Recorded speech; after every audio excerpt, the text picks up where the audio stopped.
Hey everybody, and welcome back to Arcade Tirade, the podcast that's all about video games and whatever else we want to talk about, but probably video games, because that's what we like talking about. I'm your host, Zuve.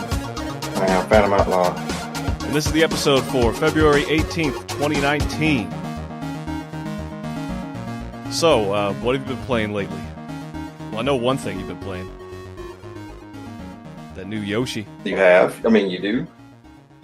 Oh, I played just the demo. The demo. Full right. game. Right. But you did play it. Yeah, I did several hundred times. But several times. I cannot wait for the game to come out. Yeah, I just played But I've been playing... Oh, yeah, go ahead. I played it No, too. go ahead. I was just going to say I played the demo too. I love the design. I love the three-dimensional egg projectile where you can take down everything and how it's all made of like paper clips and clothespins and old cartons. You can see like the labels on the back of things. Yeah. And the flip system, how you can go backwards through the levels, pretty cool. I just like the look of it. It's they've done everything they can with 3D. They did that a long time ago, so now they're seeing how they could be creative. And I know that this was started with Woolly World and games before that, but yeah, I'll probably get that. I'll probably get that. A lot of mechanics with the Woolly World. The only thing different is the background and foreground ability to like throw stuff at it. On the Woolly World is pretty, object is in front or top of you or below you. But what they did with the multi-direction where you can throw stuff behind you or the back, target it and throw the egg at it. That's really, that's new. That's pretty cool how to do that. Yeah. I missed that last flower. I only played through it once. I didn't have time for another playthrough. That last flower when you're on the train, man, you got to shoot it as it's moving in the background. I'm sure you got it, though. I'm sure you got everything. Yeah. Oh, yeah, I got that some of my bitch. Oh, yeah. What a completionist shit. The only thing that fucked me up was when I got the little baby Poochies, I thought I had to go back to the exit at the end, and I didn't realize you just go back to the beginning. Like, the whole thing's reversed. Oh, yeah. So that ruined my time trial, but whatever. I'm definitely looking forward to it. Then I've been playing Resident Evil 2. Of course. I've also been playing Resident Evil 2, and what's the other game I've been playing? Resident Evil 2. So good, it counts as 2 games. 3, 4, 5 games. That game is delicious. Well, I've been playing Y2K. I haven't had much chance to play it this week, but I'm loving that game. My only issue is with... I talked about this in the last week's episode when it was just me, but the loading times are kind of slow on the Switch version. I don't know about the other versions. It's on PS4, Vita, and Steam also. The loading for the battles are slow, and I keep hearing complaints from other players where the game glitches later on. Mm-hmm. And the combat stats are kind of wonky. You can hit, like... You're supposed to... In combat, you hit the A button on certain cues, sort of like other RPGs like Paper Mario and Mario RPG.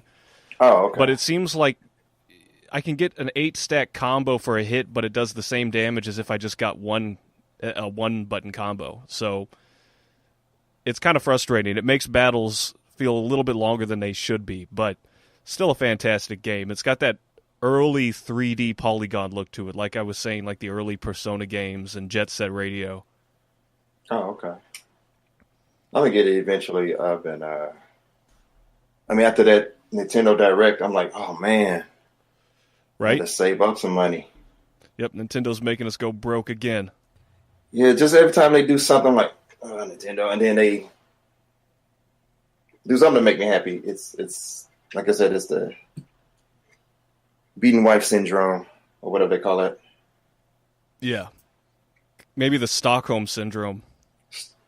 Yeah, but yeah, this Direct was Yeah, it's like it has always been this like they'll do something it's like, man, that was kind of stupid, and then they'll turn right around like, well, this isn't stupid, and then they'll do what they did with this. Well, maybe you don't like that, but how about this? This, And we'll probably find a way to disappoint you with it at least slightly somewhere down the line. but the games, I mean, as far as games and stuff, I don't. I think it's more the I not say policies, like for a better word, just the way they run, they do certain things that kind of make no sense. Sometimes, They weren't going to back up cloud saves. Yeah, they. This reminds me back in was that 92, 93 when Mortal Kombat came out for the Super Nintendo and Genesis. They were like, nope, we're not putting blood. We're not have family friendly. We're not going to have any of that shit. And then when Genesis, the inferior version kicked their ass because the Nintendo version was graphically as close as you can get, but it just had, it was the best looking, best sounding. They just took all the fatalities out and the blood, and part 2 came out and they changed the entire tune. Yeah, but like, it was kind of late. It's like y'all love money. Well, I mean, I don't know. I got to see the sales on the 2. I'm sure people got the Super Nintendo version when MK2 came out because they kept everything in MK2. I mean, that's something that you don't hear. They leave out when they talk about, the history of violence with Nintendo. They did put the gore back in the second one, but I think that left an impression on a lot of people by that point. Yeah, they got that. They got this stigma of now Sony is the one trying to censor this. I want to say Dead or Alive Extreme Volleyball or Extreme. I think it's just Extreme. Yeah, what's the deal with that? Are they just going straight up titties now? Is it a fighting game? What? I mean, no, they have a spinoff. Well, it's a spinoff of just the girls on a beach. When you get to, I have the first one I had to import that because the first one didn't come overseas. I had to import it from Japan. How can I describe the game? You do like activities, but I have wardrobe malfunctions though. Of course. You can pose the chicks. I think the more you progress through the game, you can pose them in certain kind of when you take pictures of them. Well, it's like right up my alley. It's perfect for me. I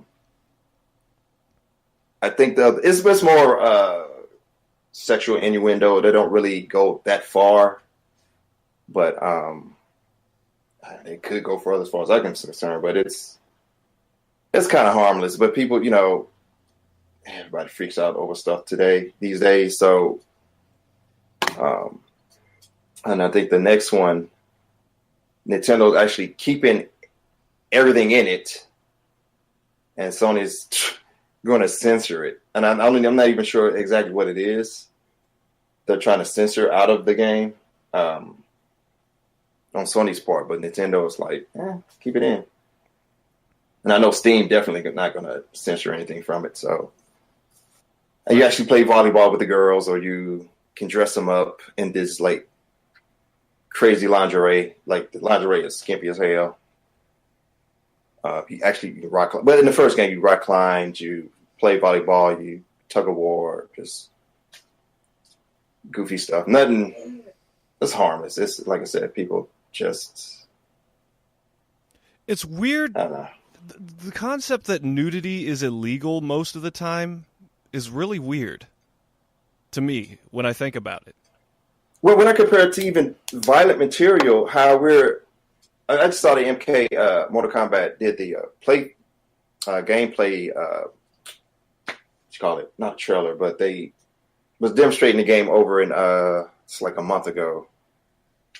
But the new characters and what the mechanics of the game was, and they like the gore is, the stuff they were worried about back when they were putting their labels on the games are far because the characters look more realistic and everything now.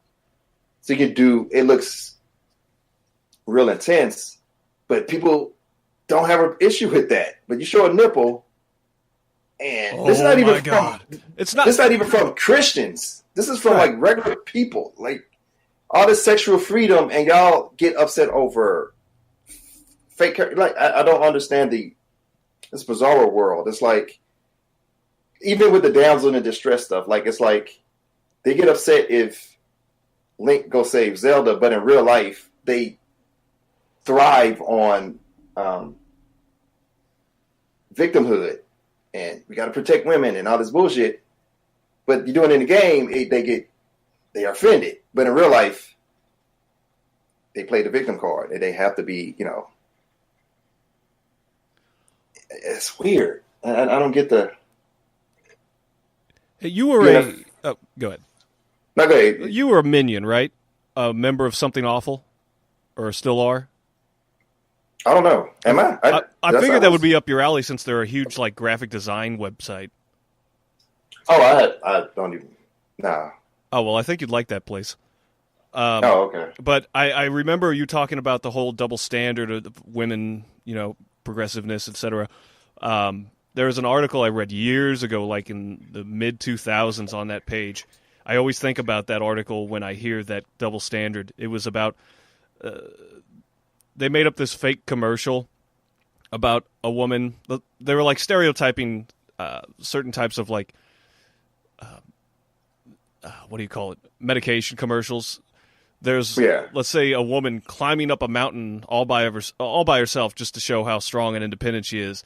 And all of a sudden, in the middle of it, she yells, "I have this disease. I have, I don't know. I have muscle cramps. Oh." And then all of a sudden, a big guy comes up when they play the sweet music and they talk about the medicine. And the guy comes and swoops her in his arms to show he's going to take care of her now, and he's like the medicine. Oh, it went something like that. Oh, okay. But yeah, it's really weird. What I was saying about the nudity, the idea that even public nudity. I mean, in the past, people. I mean, still times in locker rooms and whatnot, nudities, whatever. People turn their head. It doesn't matter. I mean, I get it, but I don't get it. Like, I get clothing, to keep you from the elements, but what's really going to harm anybody see somebody naked? They're going to see it anyway. I know it goes back to the old Puritan, people that came over, the original settlers, that value's still there in some form or another. Yeah, but it's coming from a group of people who... Well, it's coming from the left now. Yeah. It was the other way around. It's like they're the one getting offended by it. And it was like, well, I thought y'all were the sexual freedom and liberate, thought the Puritan stuff was... What happened to burning bras? Yeah, what happened to all that? Now it's like, oh my God, she's sexually... I heard somebody complain about James Cameron's, that he just did Alita. The anime, he did live action. I either produced it or direct. I'm not sure which one he did. I've been hearing and seen that everywhere. And some woman complained about, like, it's like they wanted a strong female character, but then this bitch was complaining that she was. It was like, I can't please these people. Like, stop trying to. It's like. Right. Again, I only really get pissed now when people give into it. Yeah, because so, and it's like it confuses me because, like I said, it's like what Anita Sarkeesian did. She's upset about the Breath of the Wild, but then you see her on video being escorted by 2 male cops. Like, well, you could have got female security. Like, what is? So you're more offended by fiction, stuff that's not real, but in real life, you need protection. You need to be taken care of. That's a very confusing message to me. It's got to be confusing to a girl or a boy. You're telling them, well, I don't need no man. I don't need this. And the minute some real shit go down, that's the first people you call. Or it's just a weird thing. Well, there's a lot with that. There's double standards on things. There's selective outrage, and there's also the fact, and I put this last, honestly, but it still pisses me off that she lied about even being a gamer. I mean, Sarkeesian's been out of the discussion for, it seems like, about a year now, but yeah, that I still remember that. That's the one detail that was, you're going to represent gamers, but you're going to cover up that you even said in the past, oh, well, I don't play games, I'm not a gamer, but let me get involved in gaming and talk politics. It's a weird society that we're in right now. Yeah. Well, how about that Direct, though? How about that Nintendo Direct? I am more. I had the. Which one did I actually get? Well, a friend of ours texted me and said, "Did you hear the news?" I'm like, "Oh no, who that was." Yeah, I'm like, "Oh shit!" I'm thinking something happened, like a mass shooting or something. I was like, "What happened?" It was like, "Oh, you hear about the even bigger than that?" Oh, Link's, shit. He's like Link's Awakening remake. Not to trivialize shootings. Yeah. No. Before I watched it, he tagged me on Facebook, and I saw it, and I was like, "Damn!" Oh, well, blew the whole load. But thankfully, I'm not on Facebook, and I didn't see anything picture wise. He just told me about it, and I was like, okay. So I watched the Direct. After you mentioned it, because you said don't spoil anything, I'm like, I haven't watched it yet either. And then, oh right, I was like, hey, did you see it? Oh, by the way, I haven't seen it, so don't say anything. And so I saw it, and I watched it. By the time it got to Link's Awakening, oh my god, it brought tears to my eyes, like literally. And I'm not a big remake, because I'm not a big fan of remakes, especially with movies. But a game, and me being a hypocrite, it's like with Resident Evil Evil remake is phenomenal. It's kind of a double-edged sword. It's like I think games are becoming like movies. Everything is, they're making a new Chucky movie. He's going to be a robot now. Nothing surprises me. And it's like, why are people where's the new stuff? Where's the new imaginations? Is anything new? Disney remaking their own shit after remaking some shit they made before. It's like, it's just a bunch of rehashes, and games are also part of that, form of entertainment that's rehashing stuff. But sometimes it's okay. I mean, like Resident Evil 2 I'm glad they remake that game. It was one of the best Resident Evil 2 games, one of my favorite games ever. Right, that game needed a serious uphaul. It kind of, yeah. Or overhaul. And when I saw Link Awakening in motion and everything, I was like, damn it. And then, those make money. Now everybody's going to try to do a remake. And it's like, when does it stop? And what's allowable or not? It's like allowable waste. You allow enough waste in our food that we eat. How much remakes can we handle before it gets kind of like stale? And how, because it'll take away doing anything creative and new. Mm-hmm. Well, this is a 26-year-old game they're bringing back. It's not like they're doing an update to Skyward Sword. Oh, wait a minute, they already did that, didn't they? They did? Maybe I'm mistaken. They had the HD remake for Twilight Princess, which was an HD remake. But this Link's Awakening, I'm excited. Oh, I'm excited too. I'm kind of. At first, I was kind of iffy about the style that they're going to use, but I'm not. It's not really a big deterrent to me. And plus, they really didn't show you much at all. I just took it. It was it's a Game Boy. Was it Game Boy Advance or was it Game Boy? The original? Original, yeah. Game Boy, 93. Okay, 93. Okay, so, the look of it, I guess didn't really bother me because it's from a Game Boy game, so I wouldn't expect them to go too far and beyond. But what I did see was amazing as far as I'm concerned, and I'm definitely looking forward to it. A lot of the remakes, though, or where you said HD, a lot of those are not necessarily. What was the kind of put it? remaster versus remake. There's been a lot of the older games.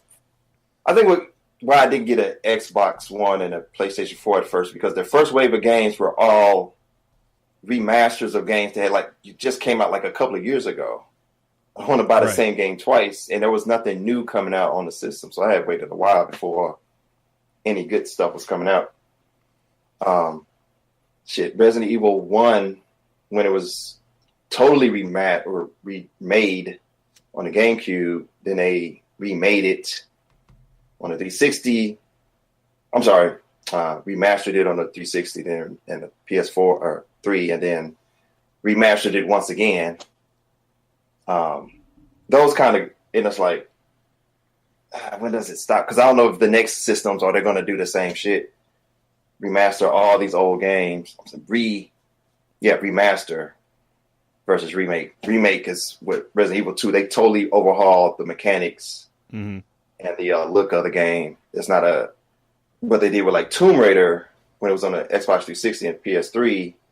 When it got to PS4 and Xbox One, so did The Last of Us. They remastered it, so it was like high resolution. They did something with the hair because the hair was, I noticed, a lot of the clothing and stuff, the animations that weren't in the previous game, I guess because limitations of the system, maybe.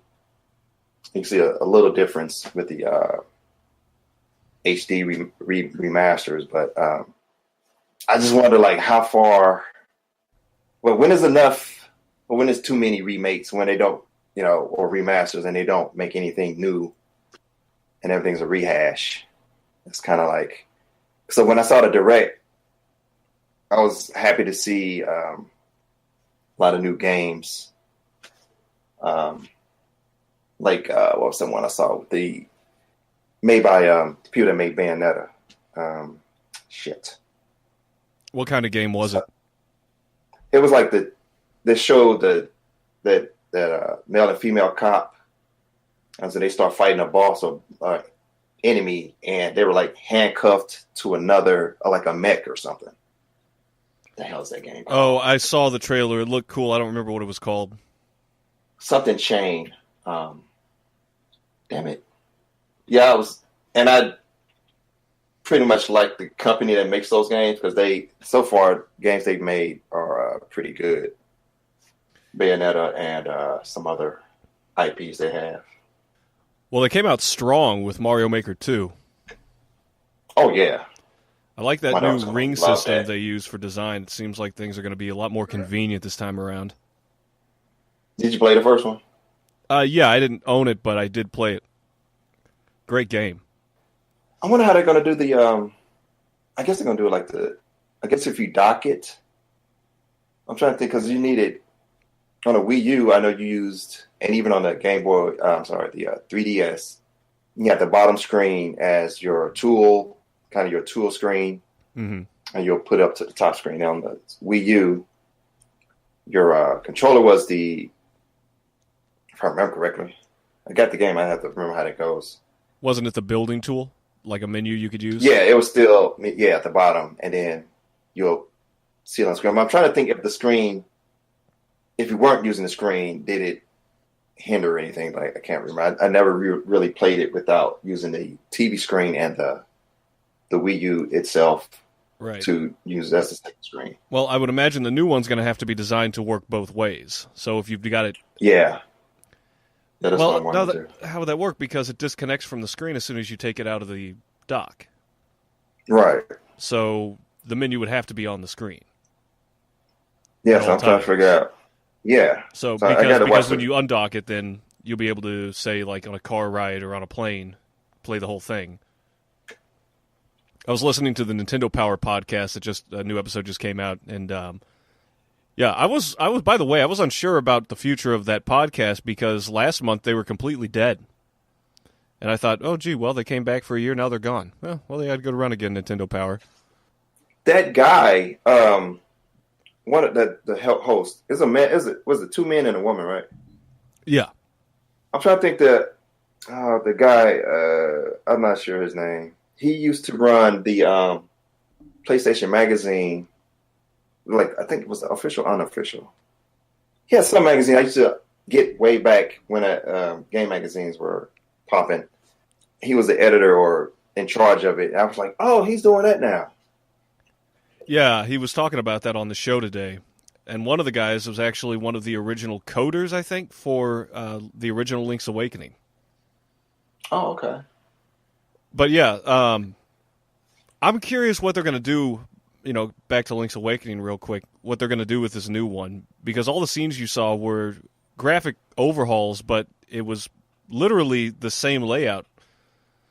When I just seen that Facebook post that they were remaking it, I was thinking, ooh, what if they do like a big open world, like they take the engine from Breath of the Wild and they do that to the story of Link's Awakening. But, they're going to stick to the old school style. It looks like it's not a grid-based motion system anymore. You're pretty much free to move around in all 8 directions. I love the characters in that game. I really am excited to see the characters come back. And all the different cross-references you have. You had Will Wright in there, the guy that designed SimCity. You had those 2D underground areas, which you saw in the trailer, where you could jump on Goombas, and they had thwomps. That was cool back in '93. Still cool. They said it's coming out. They didn't give a date. That's one of the only ones, of course, they didn't give a date on. My guess is going to be holiday season. Oh, sorry. Christmas. It's Christmas. Yeah, please say Christmas. Just to offend whoever. Yeah, say Christmas. No, I'll go one up. It's Yule. The OG winter holiday from the pagans. Now I've offended everybody. Because how many pagans are out there these days? Well, probably more than you think, but apparently most of them probably live in college towns, but yeah.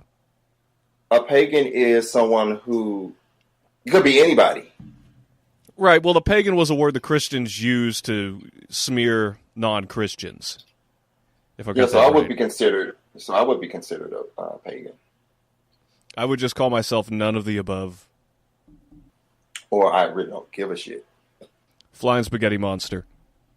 Now, the other game I saw. Okay, so here's the ones that stood out to me. So I didn't know what Starlink was. I was just thinking about that.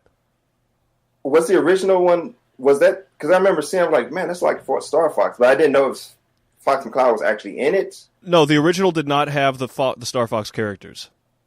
Oh, okay. That's a Nintendo thing.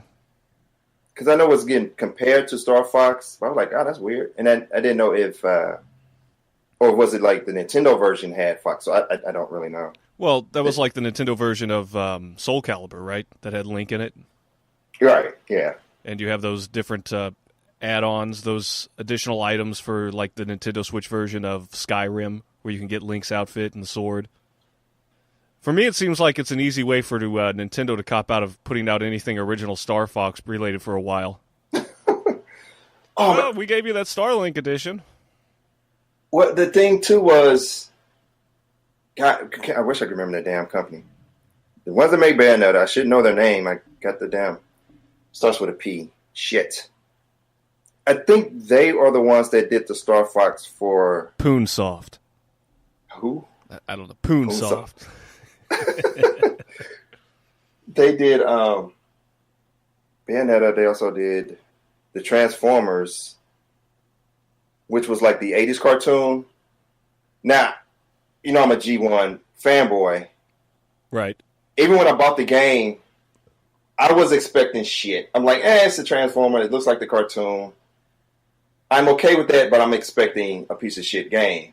But because I'm a fanboy of the Transformers G1s, I'm going to get it regardless.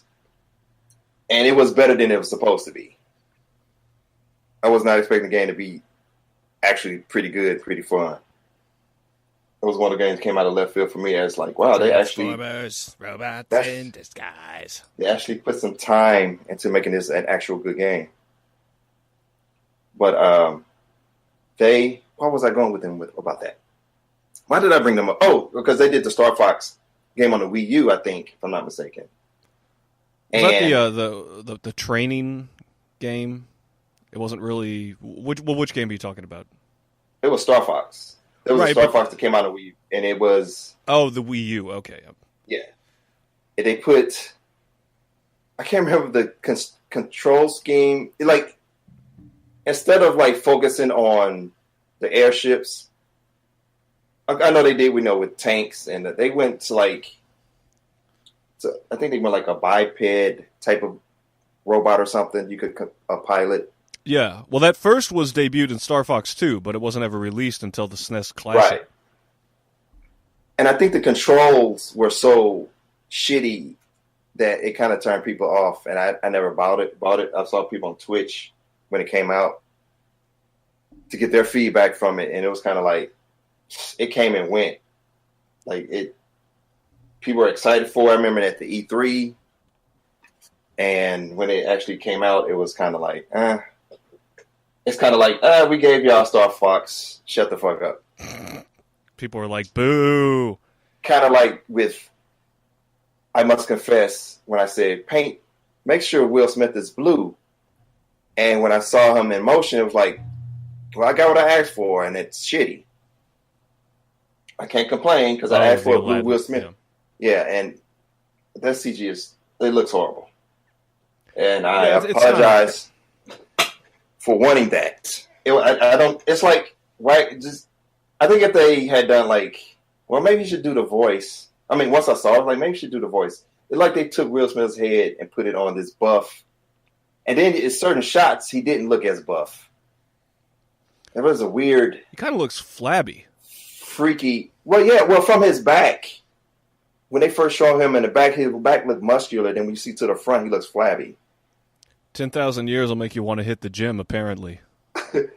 And he just looked kind of creepy overall. Well, I heard some people recommending maybe that they should have just taken the voice tracks of Robin Williams, completely CGI'd Yeah, I heard that just put that over the dialogue.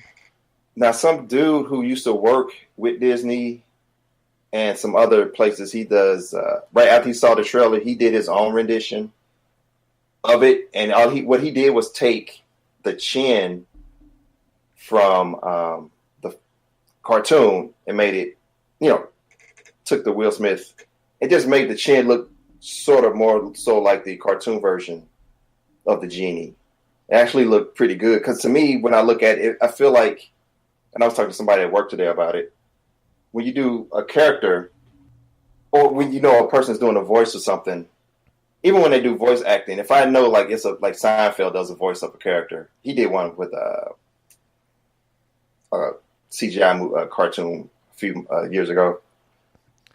What's the deal with airline food? It's like I know it's his voice, but all I see is Seinfeld doing the voice. I don't see a person. I don't know how to explain it. It's hard for me to separate the actor from the character. Yeah, because with Will Smith, I feel like I'm just seeing Will Smith. I'm not seeing Will Smith portraying a character. Right. Well, Will Smith. Well. First off, the original Aladdin, I don't think wouldn't have been shit without Robin Williams. Right. So what I'm looking at now is either the genie character has to hold the movie together, or you're going to have to find another way to do it. And CGI is not the way to go if that's what you think is going to be your golden saving grace. Yeah, I'm not thrilled with Will Smith as the genie. I think it just comes across again, just with those few lines you had in the trailer, that it's going to be Genie, Will Smith as the genie, Will Smith as Will Smith, as he often is. That's what I'm saying. That's why it's hard for me when I saw that. But Robin Williams could be so many different things. Like, yeah, it's Robin Williams, but that's okay.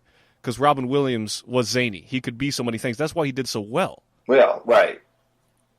Yeah, it doesn't work for everybody like that. It's like I said, with Will Smith, it was like, I just see him. I can't separate him from the genie. I feel like I'm just watching the blue Will Smith and not a genie being played by Will Smith. That makes any sense. The blueprints of the blueprints of what's this Agrabah?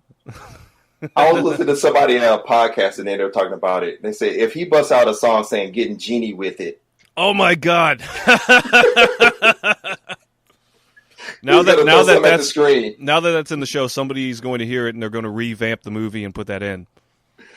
He said he's going to shoot up some shit or something. He said, please don't do that.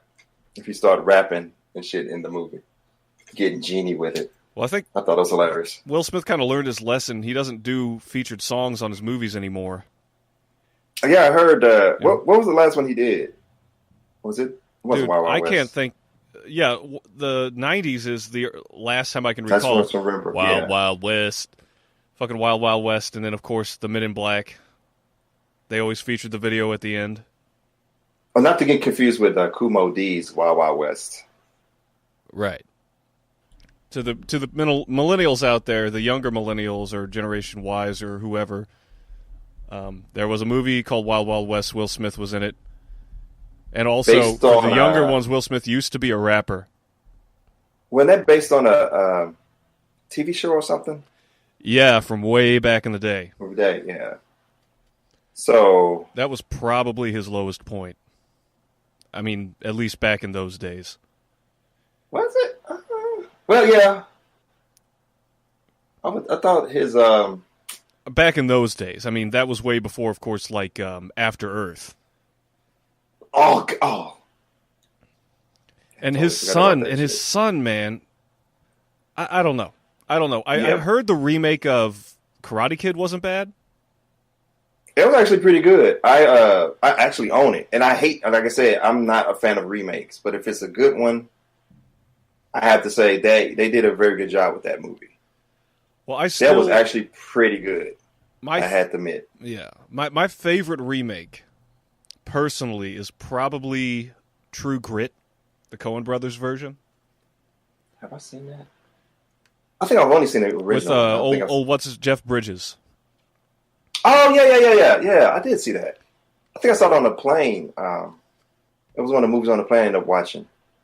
That, if I'm not mistaken. Because the old version wasn't bad, but I mean, you had old what's his face. Hey there, Pilgrim. What's his name? The old Western actor, John Wayne. John Wayne. But by that point, he was fat and past his prime.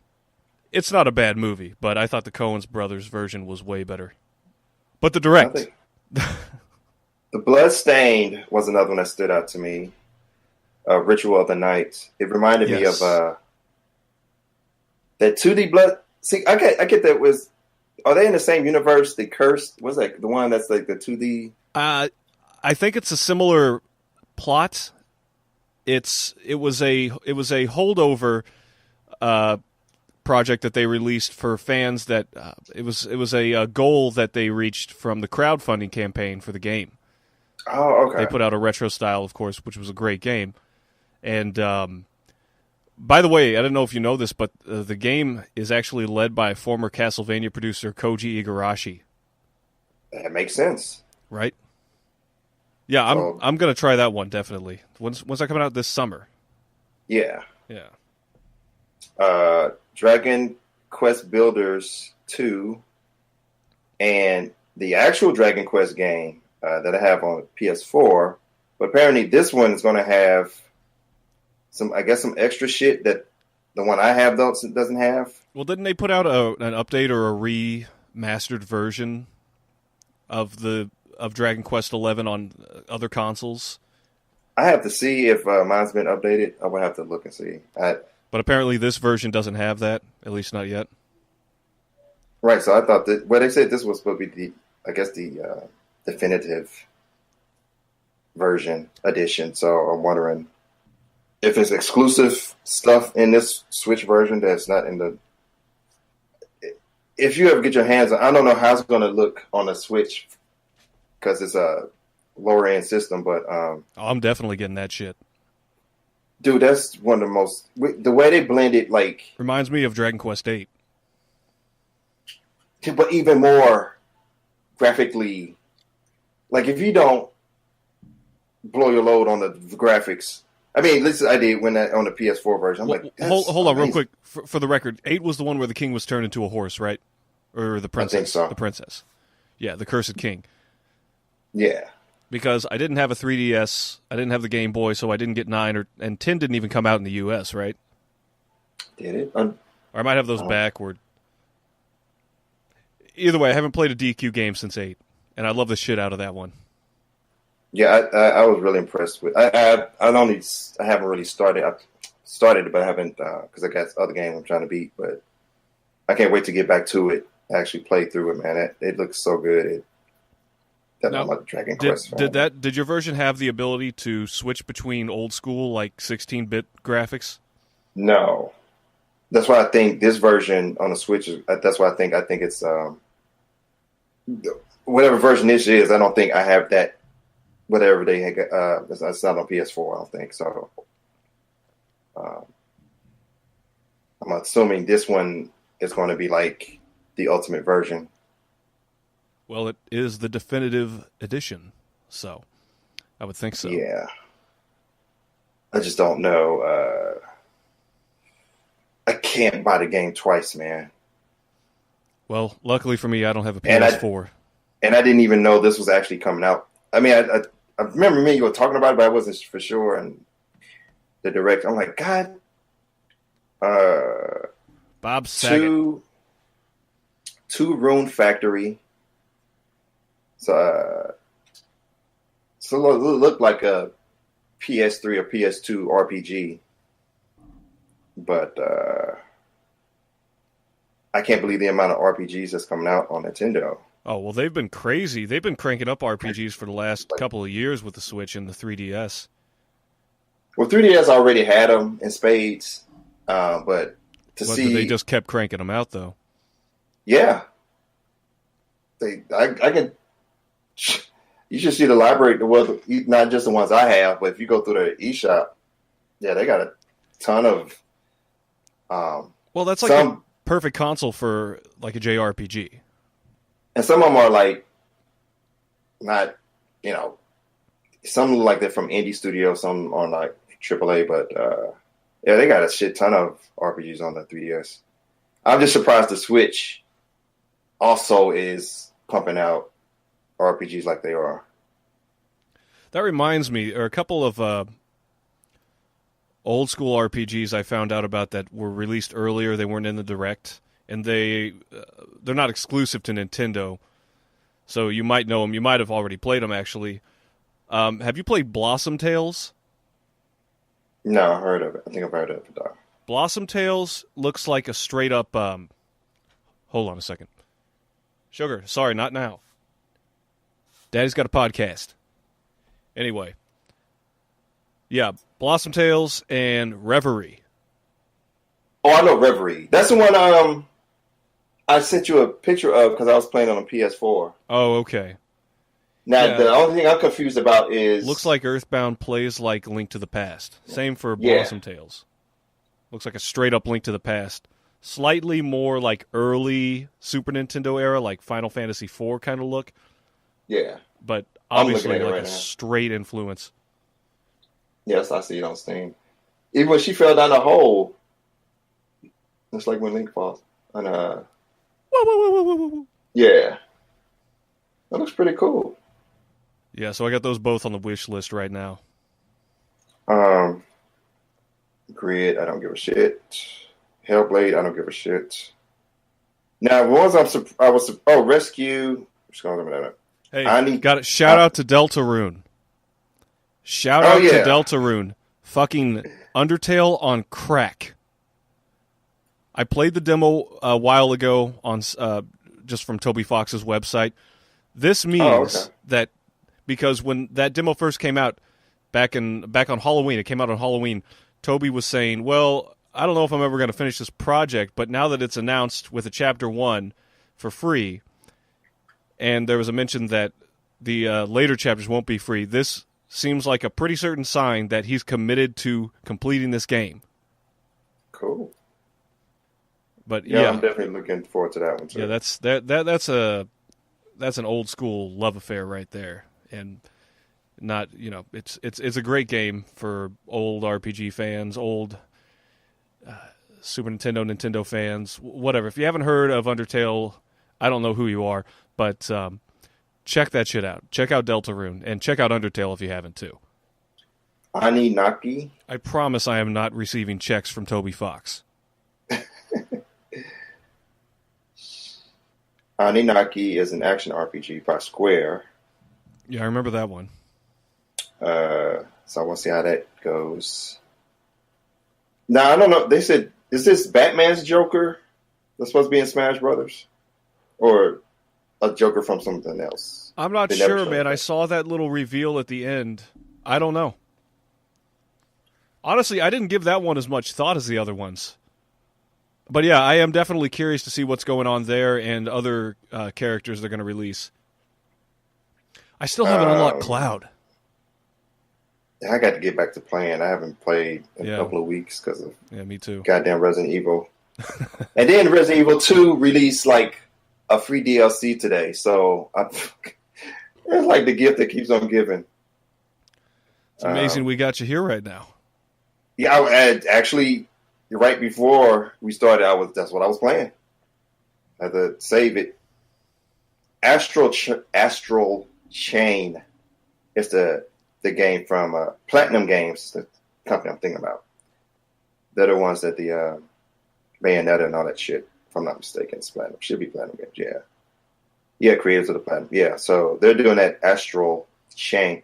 I gotta say, I'm trying not to say Astral Train, which is a Decepticon on Transformers.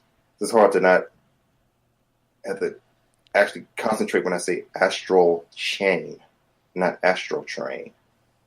Asshole Strain. Captain Toad. Now that's an old Wii U game, but I'm not saying I think it's a bad game, but I just like puzzle. Right, I just like when I played the demo of it, because I said the same thing until I played the demo a few months ago. Because I didn't even play it on the Wii U. I was like, I don't give a shit. So I actually got a chance to play it, and I like it. So I'm gonna end up getting that sometime in the future. What was that tactic game? I forget the name of it, but they had a really long trailer for it halfway through. It takes place in this continent that's divided into 3 countries, and there's this like little monastery at the middle of it, and you. That was a fire. That was a Fire Emblem game. That's right. That was the Fire Emblem 3, wasn't it? Three houses. 3 houses. That's what it's called. Yeah. I really need to give Fire Emblem a shot, man. It seems like something I'd get into. This one made me actually look at it because I don't like strategy games. The only ones I liked was Final Fantasy Tactics, only because at the time it was Final Fantasy. Square was kicking ass, and I almost picked up anything Square was doing back then. So Final Tactics is actually a good game. And speaking of which, why'd I put 4? Final Fantasy 7 and 9 coming to the Switch. 9 already out. 9, yeah. I'm like, damn! I'm definitely going to get 9 because, like I said a while ago, I had it back in the day. I borrowed it from a friend, but he didn't give me the 3rd disc. He didn't have the 3rd disc. What? Oh, no. Yeah, I think I'm going to buy this again. See, again, this is one of those things where it's like, because I still have mine on the PlayStation, but I got to get like a standard TV or play it on my computer. So this is like really, like, God damn it. It's not like I haven't bought games twice before, so definitely looks like I'm going to be getting this again. This is one of my favorite Final Fantasy games. It was like when 7 hit, it got into RPGs. When 8 came out, fuck 8. I was like, right. I don't hate 8 as much as you do. I don't. I know. I know. But ever revisit it again, though. I would never revisit it again, though. It didn't do anything for me. It was kind of like, it's hard to follow 8. I'm sorry, it was hard to follow 7. And then when 9 came out, it was like, thank you. You know, they're going back to its roots in a sense. Because 8 was really like, why? Did this? We're going to make Final Fantasy great again. Well, they did with 9, I think. Now, after that... Absolutely. What about 10? What did you think about 10? I like it more than 8, but I think what turned me off was having to play... What was that sports game you had to play in the game? Oh, Blitzball? Blitzball. I was like... The leveling system was pretty cool, though. Oh yeah. The thing that got me was there wasn't an open world map. You just went from point to point. Yeah. I played the hell out of it. The story I was confused with until I like read some summaries on it because I was like, huh? And then I'd never played 10-2, so I don't know if it was like a conclusion to anything. Oh, with Titus or anything. Final Fantasy Charlie's Angels edition. Oh, that's what I never played it, so I don't know what the. I think, and then from that point on, I was kind of like, oh, Square kind of dropped the ball for me. So 9, as far as Final Fantasy goes, it's where I've got. Oh no, 15. Let me stop. Since from between 9 and 15, like it was like a drought. Like, yeah, where I haven't given a damn about Final Fantasy games, and that's when Persona and the Tales series and all those other RPGs got my attention. So I think overall, man, it was a pretty good direct, though. Demon, Machina. It's a free demo. I'll try to check that out. See what that's about. Mario Maker 2. I was surprised to see Mortal Kombat 11. Well, they announced that a while ago. I didn't know that. I was talking to a friend a while ago, and he was saying, man, Nintendo needs to put out some more controversial content. Then I found out the next day, oh, well, here's Mortal Kombat 11. He's like, damn. Well, Dead or Alive Extreme will be on Switch, hopefully uncensored, so that he wants some controversy. That would be one of them, too. I'm so getting that game just to piss off whoever. Not because I actually like those games, but because because you're a provocateur. Yeah, I mean, hot. Yo, but you can go to Pornhub. I'm like, I know, but while I'm playing the game too, I like to see hot chicks like I used to see back in the day before everybody got upset over polygonal women that look like women. Puss, you know. Maybe that was the company that did Bayonetta. Who? Because you said it started with a P. Polygonal Puss Productions. Oh. We should start that company. P3. Right. It'd be. I would have to tame it. The way I would go for it. I mean, it would be still like I'll do enough to piss people off, but enough to at least let not get an adult rating or anything. Kind of like what Senran Kagura games. They're kind of like that. Senran Kagura?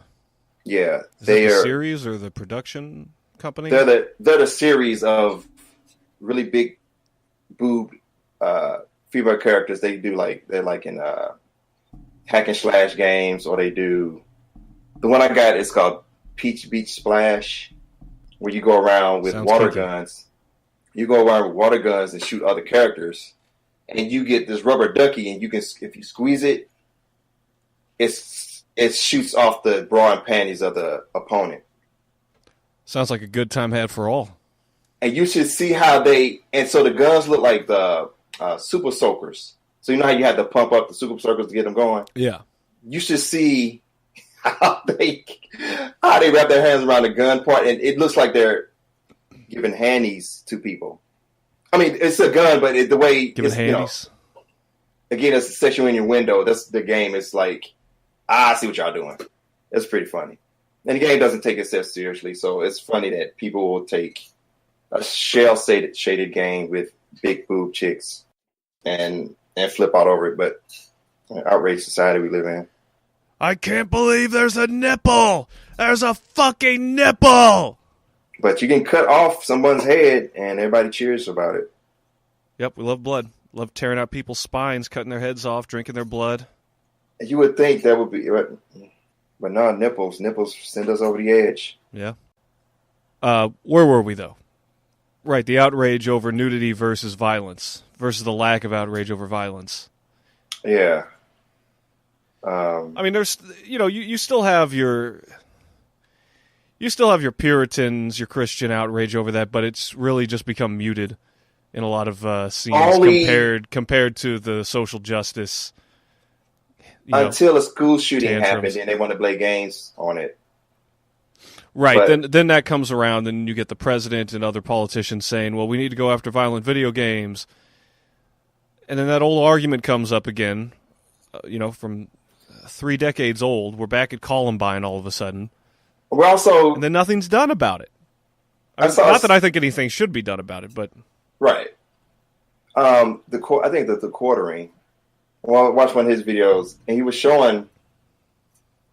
They keep doing a study showing that violent video games, there's no connection to you actually going out and doing something to somebody. Right. Generally, the people that did these things were already violent, fucked. Or they had, bad backgrounds, bad parenting.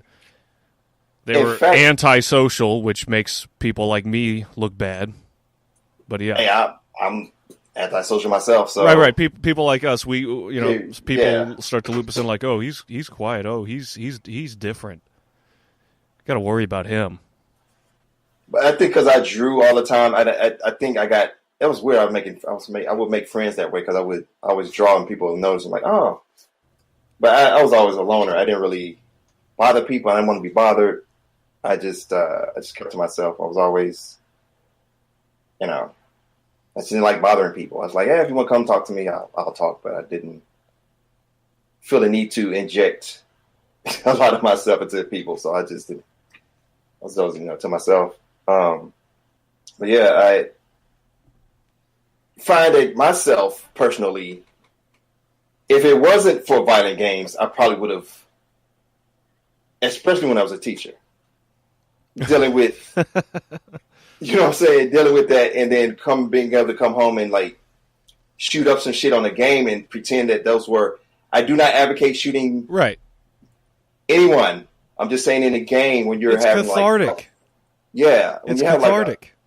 Like a screwed up day, it helped me release a lot of tension instead of holding that in and actually taking it out on people. So thankfully, there are games that I can be like, I'm glad I can blow somebody's face off. I don't want to do that in real life. I don't mean to brag, but I've fucked up more Nazis than a lot of these social justice Antifa guys that claim that that's their goal. Same. I just did it virtually. Fight fascism with fascism. That makes a lot of sense. Idiots. It's like Brie Larson, dumbass. I don't want white men to interview me, and I don't give a damn about the opinions of white men. And then wait, who? Brie Larson. She's the new Captain Marvel. Oh, okay. And she kept, she keeps going on and on about we need more diversity, but it's like, the first Captain Marvel, female Captain Marvel, was a black woman. So if you really felt that hardcore about inclusion and diversity, why didn't you step aside and let, I'm gonna give up my role to a black person because Captain Marvel originally was a black female, first female super back in the 80s. I didn't know that. Yeah, first Captain Marvel was actually, it was Shazam, was a man, but as far as the female, back in the 80s, a black chick was Captain Marvel. This new Captain Marvel just came out like 2012, and they keep trying to reboot the comic because nobody likes the fucking comic because it's a feminist-driven piece of shit. And she looks like Justin Bieber. So she's making this, she's just going to be an activist movie and all this bullshit.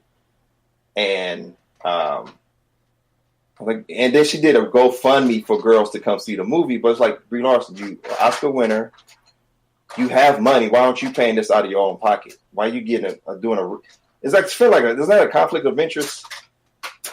Because it's like I'm sure she's going to pocket the money that's going to GoFundMe for people to buy tickets to see a movie instead of taking that money, maybe to go put it to St. Jude's or some shit like that. I can't tell people to do their money, but it's just weird that this bitch has such a big head about herself that she wants people to pay money and to GoFundMe to come see her. They even do that silly shit with the her row. It's not like somebody made a response to that. Well, you can't spell her without he. Fucking idiots. Yeah, I don't know this shit.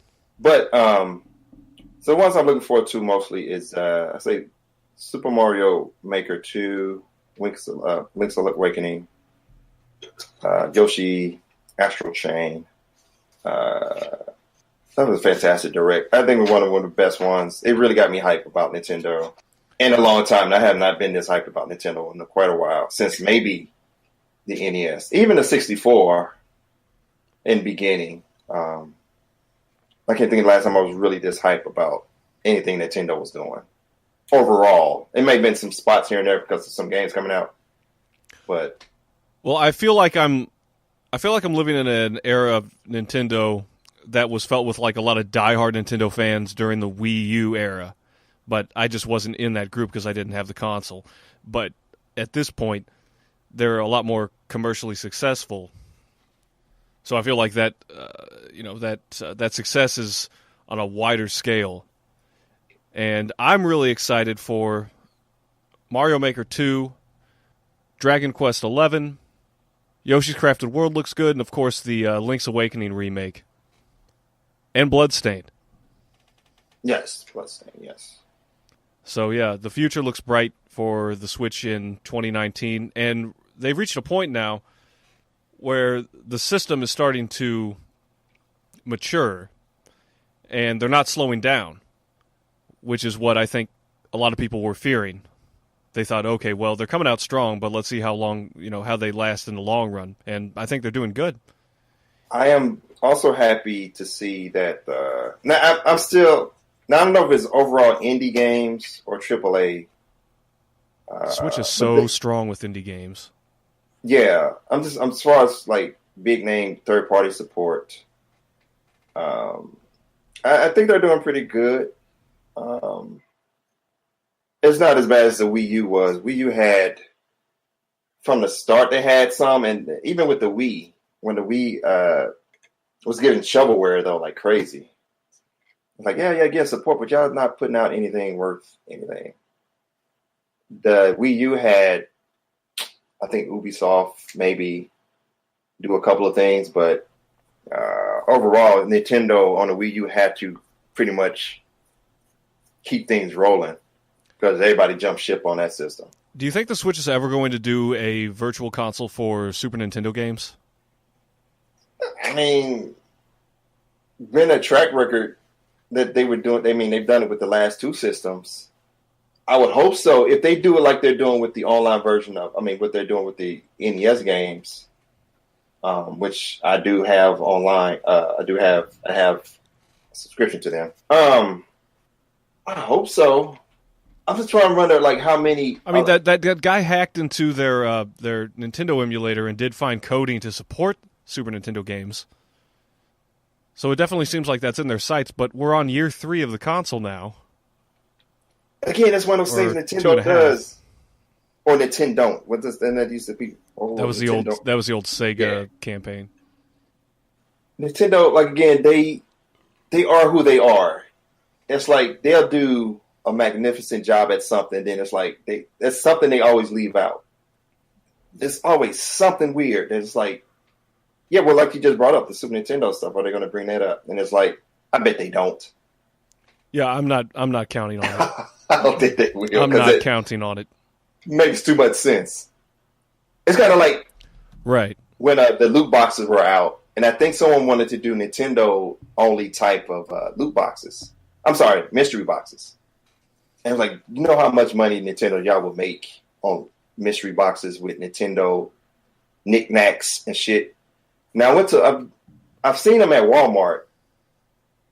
I'm not sure if this is Nintendo's doing these or it's some third party, but I've seen some mystery boxes at Walmart. I don't know if you can go online and find like Loot Crate or anybody that does that.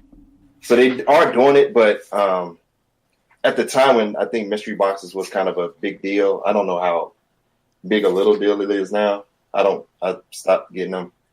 But they could make such a killing on those. They could have put amiibos, mystery amiibos in there. They could have charged what the other mystery boxes were charging for them. Mm-hmm. They could have made a killing, but it's one of those things where it's like Nintendo,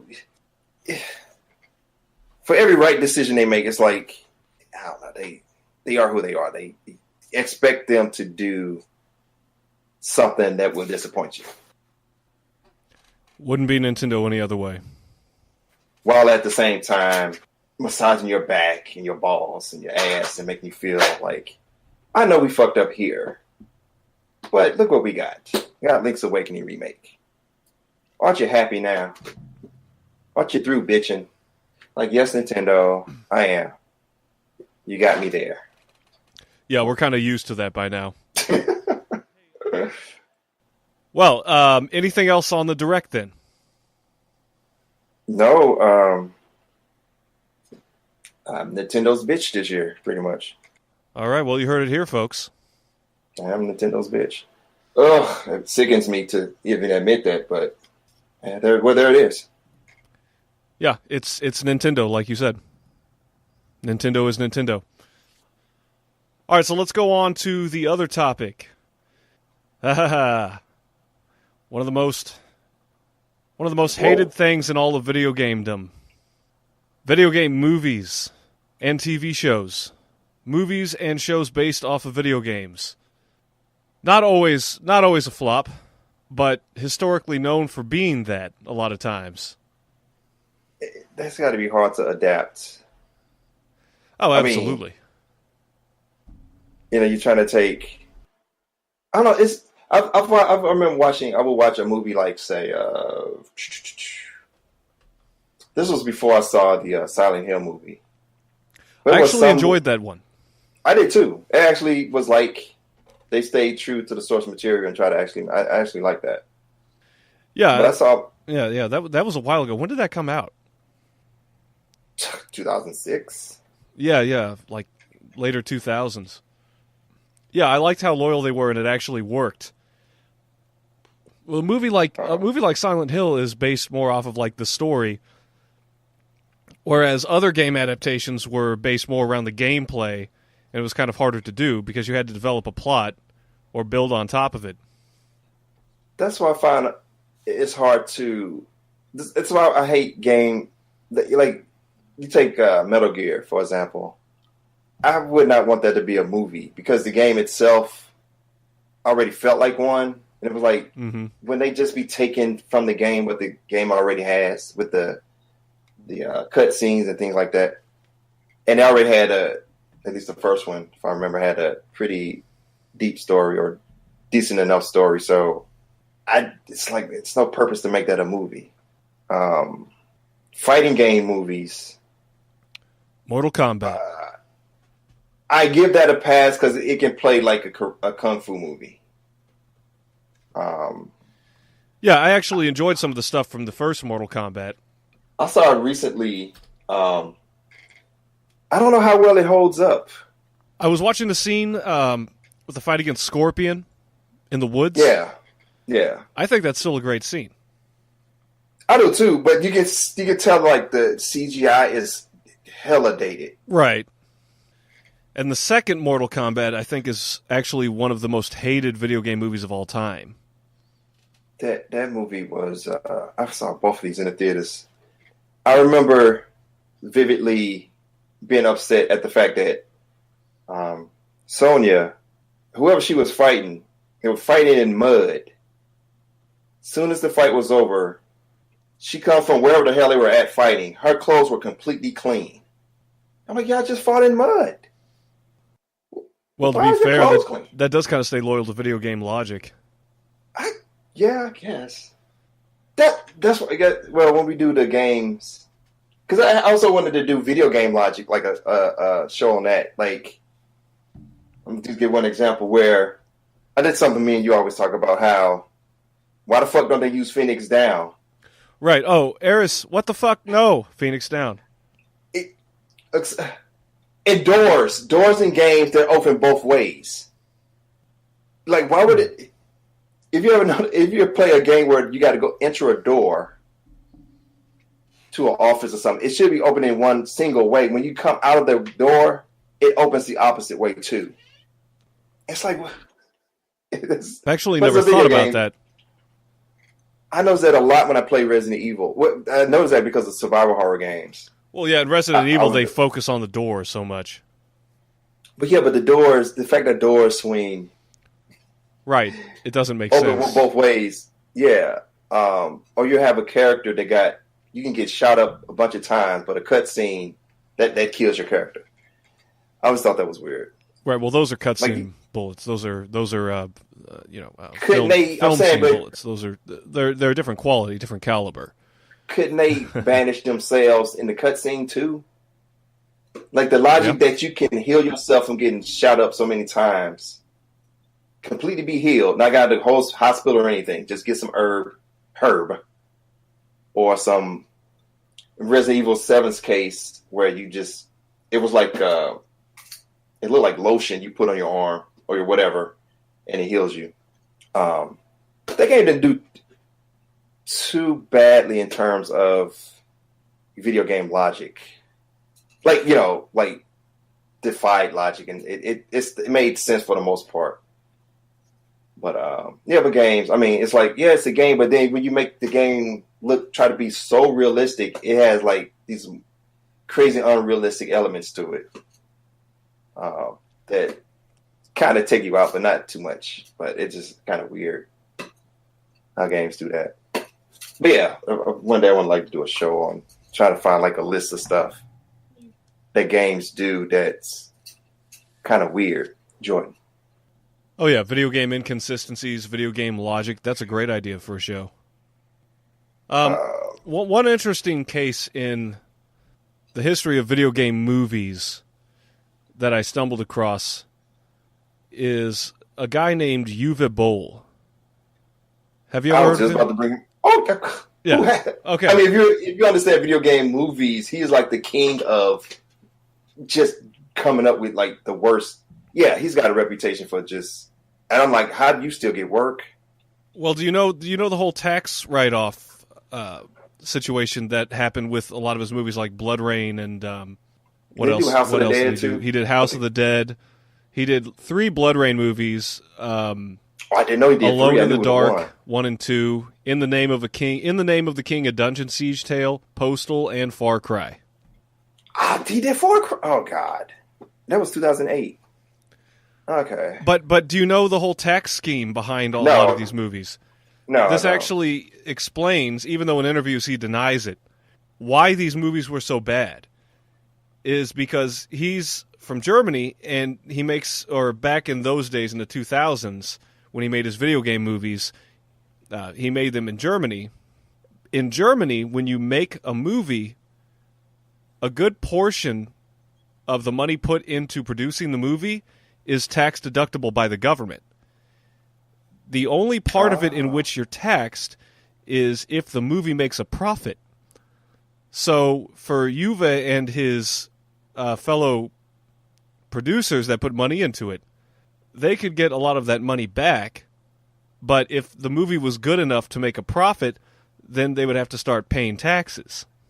Yeah, this guy's a really interesting case.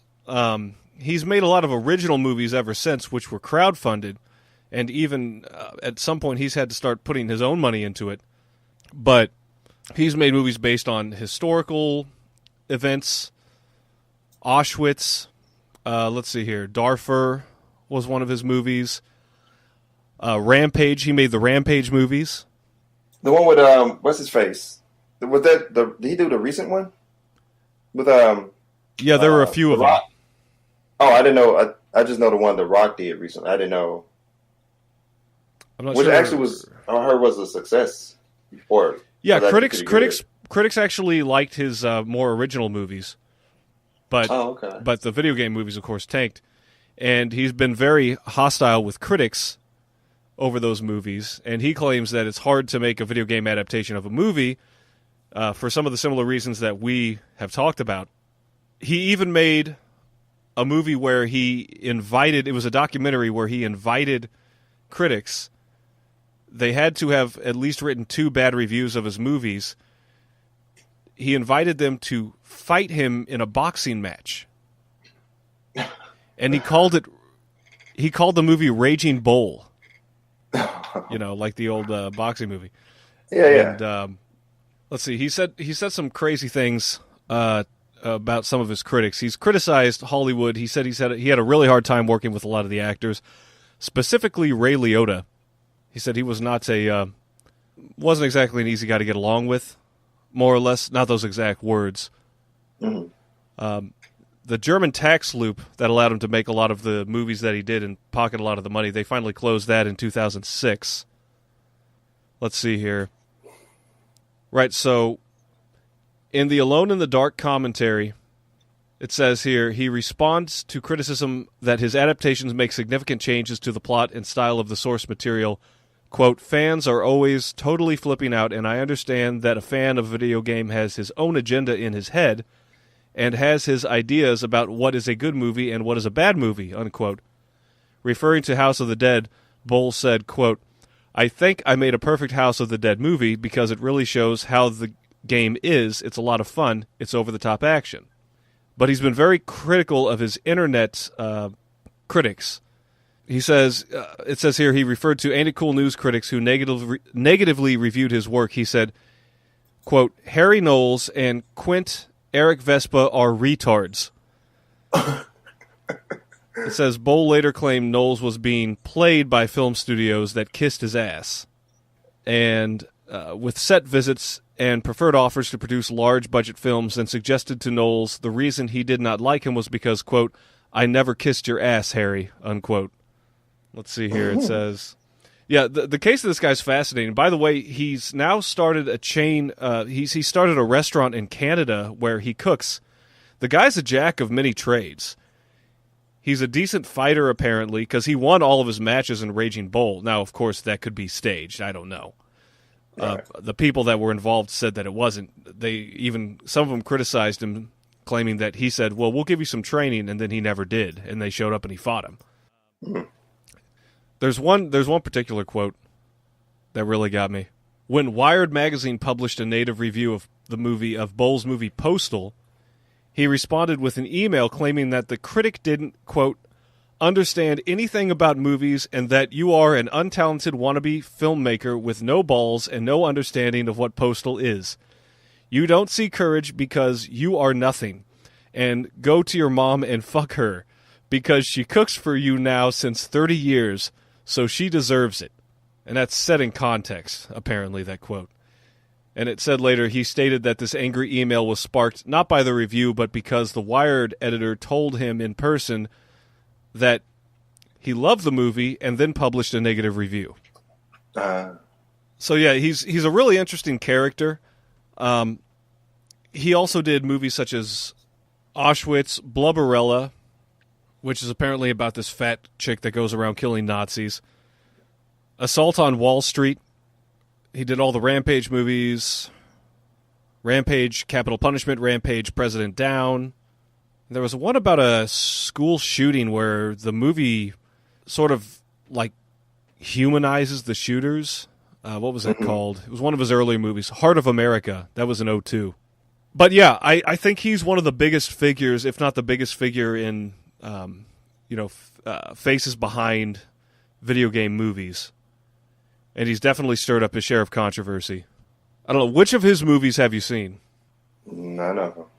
I was never a fan of... The only reason I even gave a shit about Mortal Kombat was because when I remember seeing the previews of it, it's like, this looks like a kung fu movie with characters that I play on a video game. So I kind of had that, even if it sucks, I can't beat a kung fu movie, on any level. Like,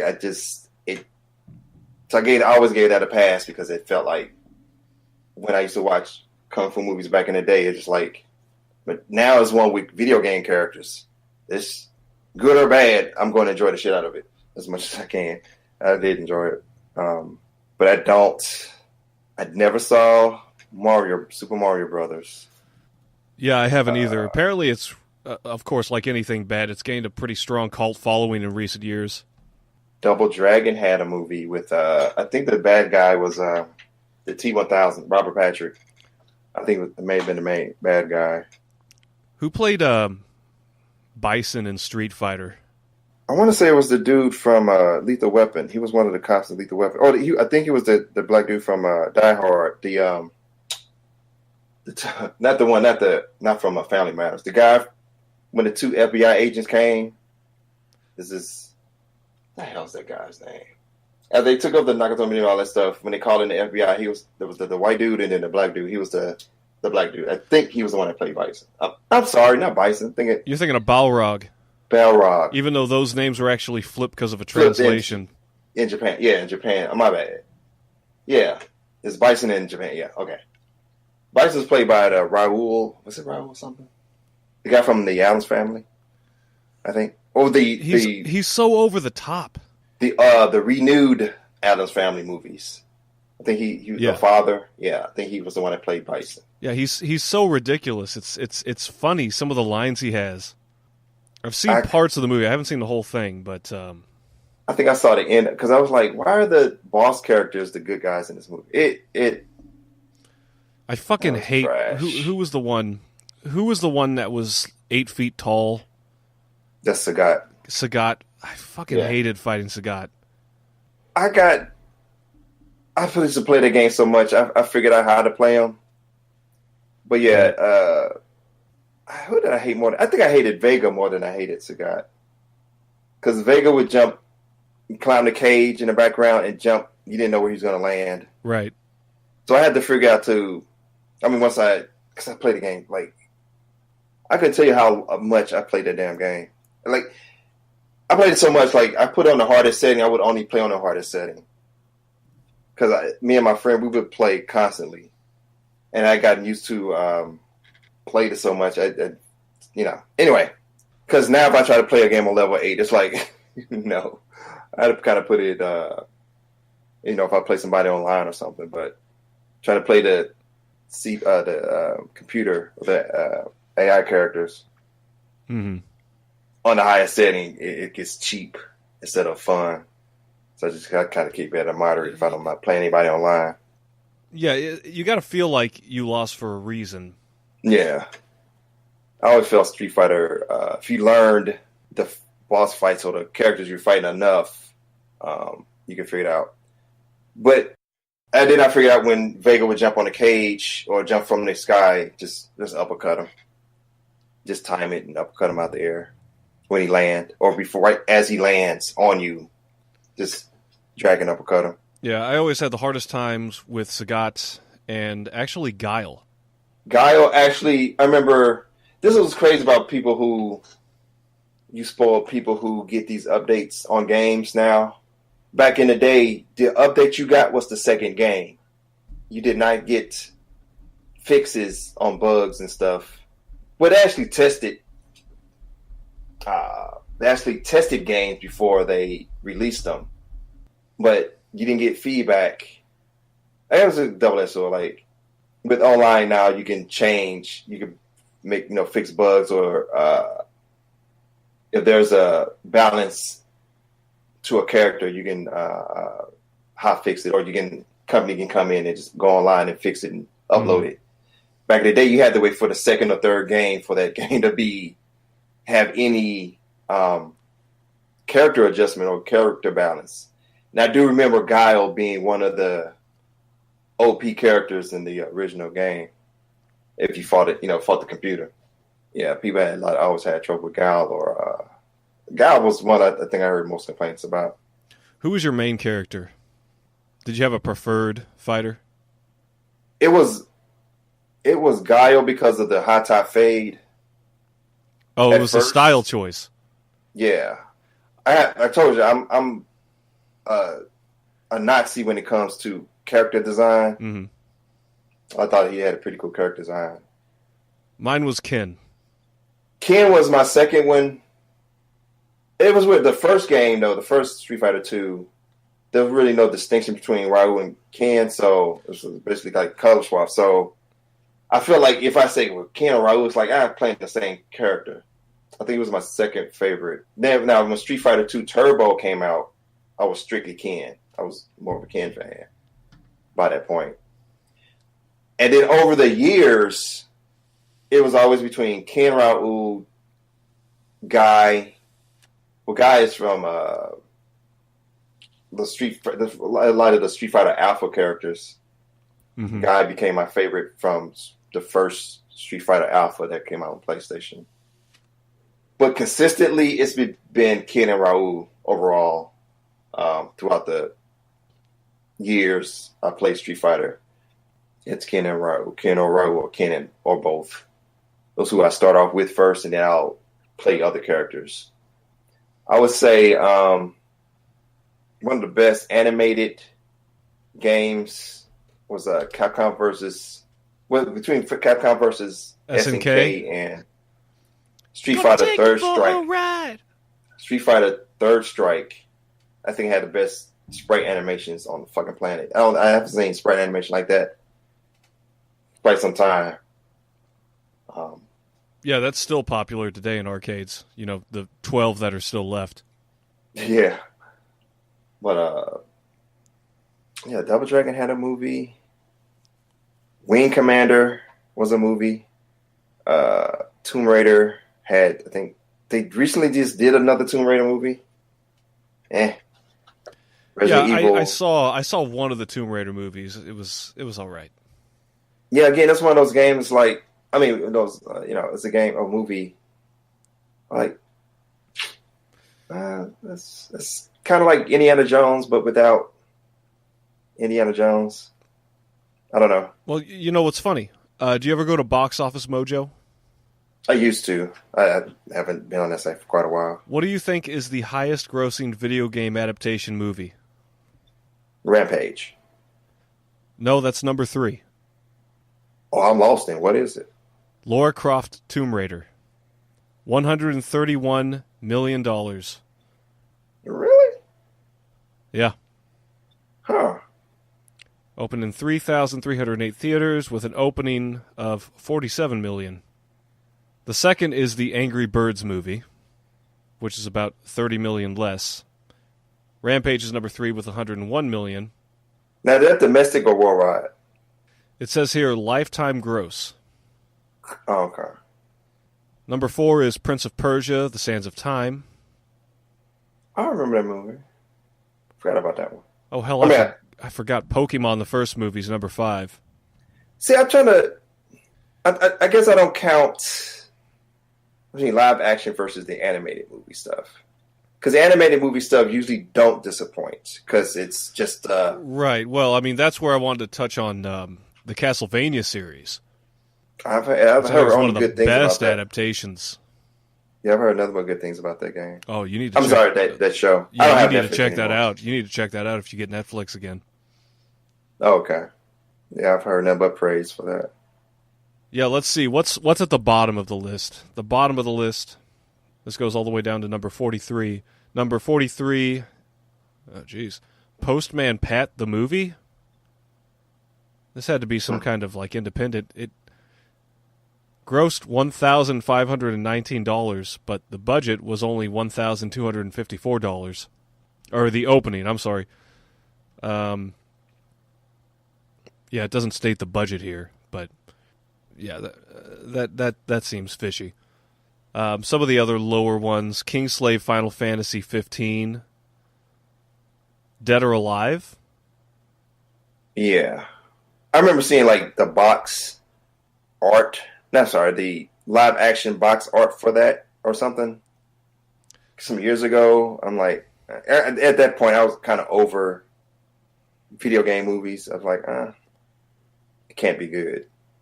Well, so many of them are so damn cheesy.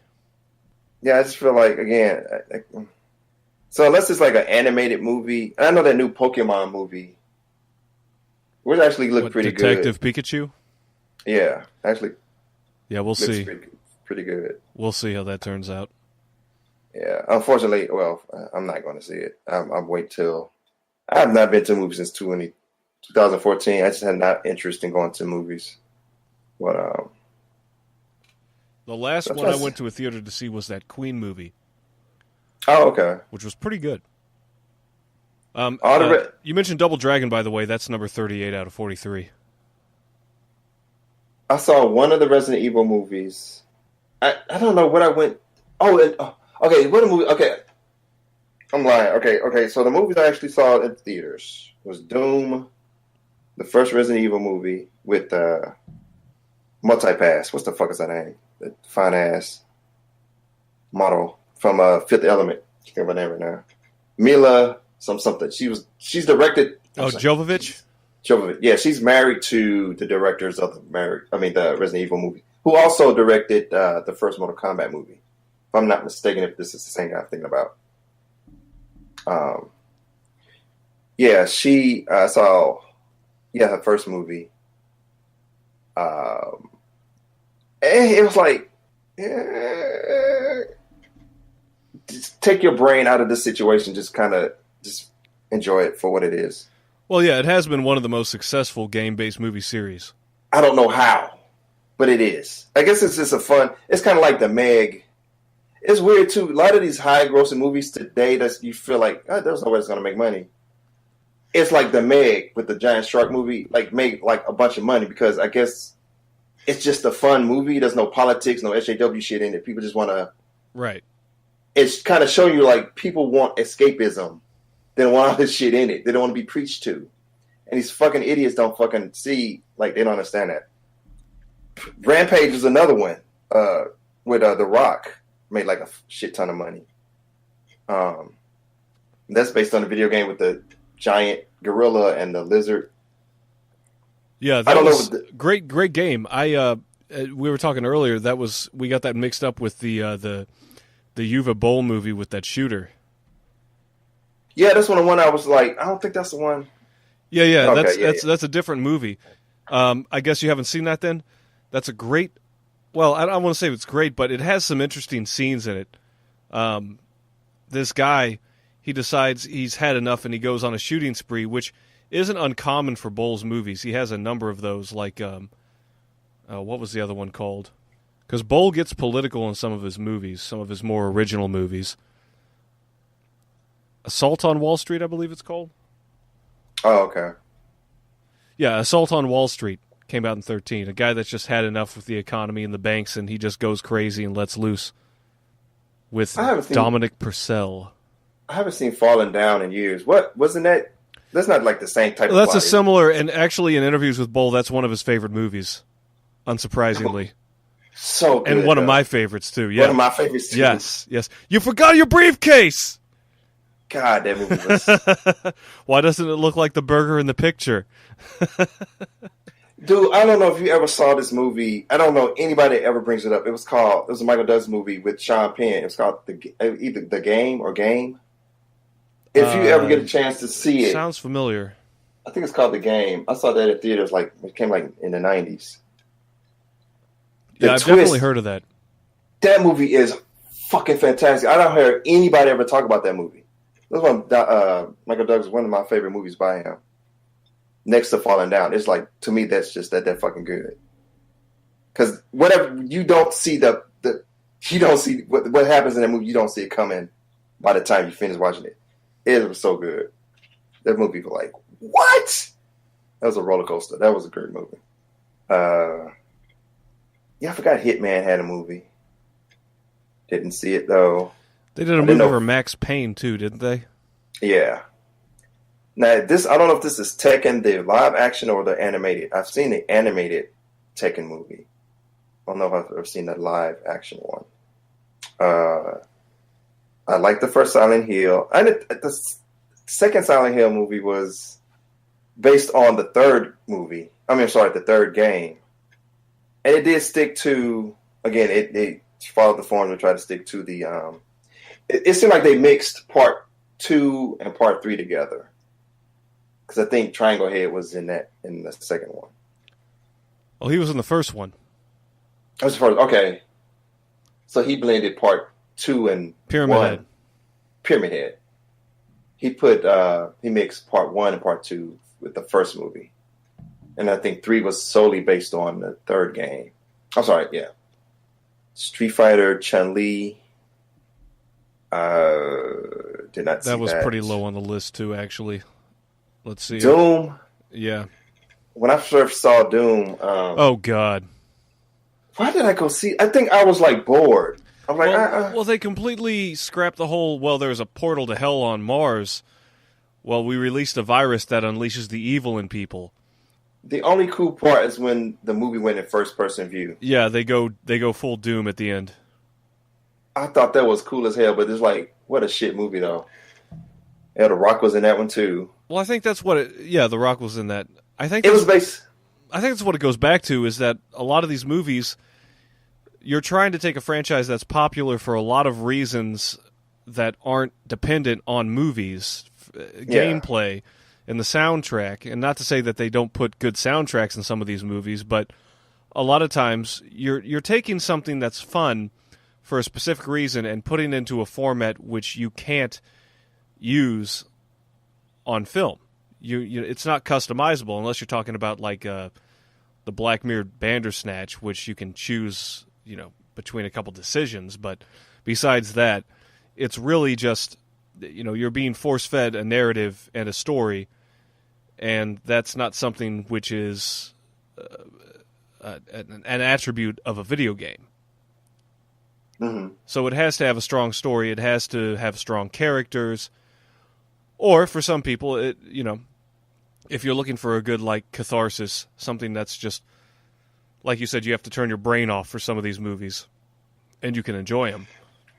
But you're already working with a limited base of people that are interested in this, and if you're going to go beyond that, you have to appeal to something more than that. I went and saw Final Fantasy: The Spirits Within at the theaters. I don't know what to think about that movie. I remember going to see it. It was kind of like Avatar, where you're just amazed at the CGI, but it doesn't leave any long-lasting. You don't have a long-lasting memory of it. It's kind of like, that was great looking, but that's all it was. Right. Yeah. I saw the trailers. I never saw the movie. What was the deal with that? They're going to another planet, and these alien spirits. They're fighting these alien spirits. I saw it once. And the spirits could kill your spirit. Yeah.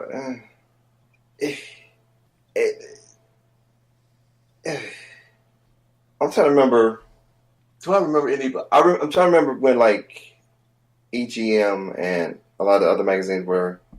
I remember the kind of the making of the behind the scenes stuff they were showing, just how realistic, the skin and all that stuff. They were going to make the characters look. And back then, that was a big.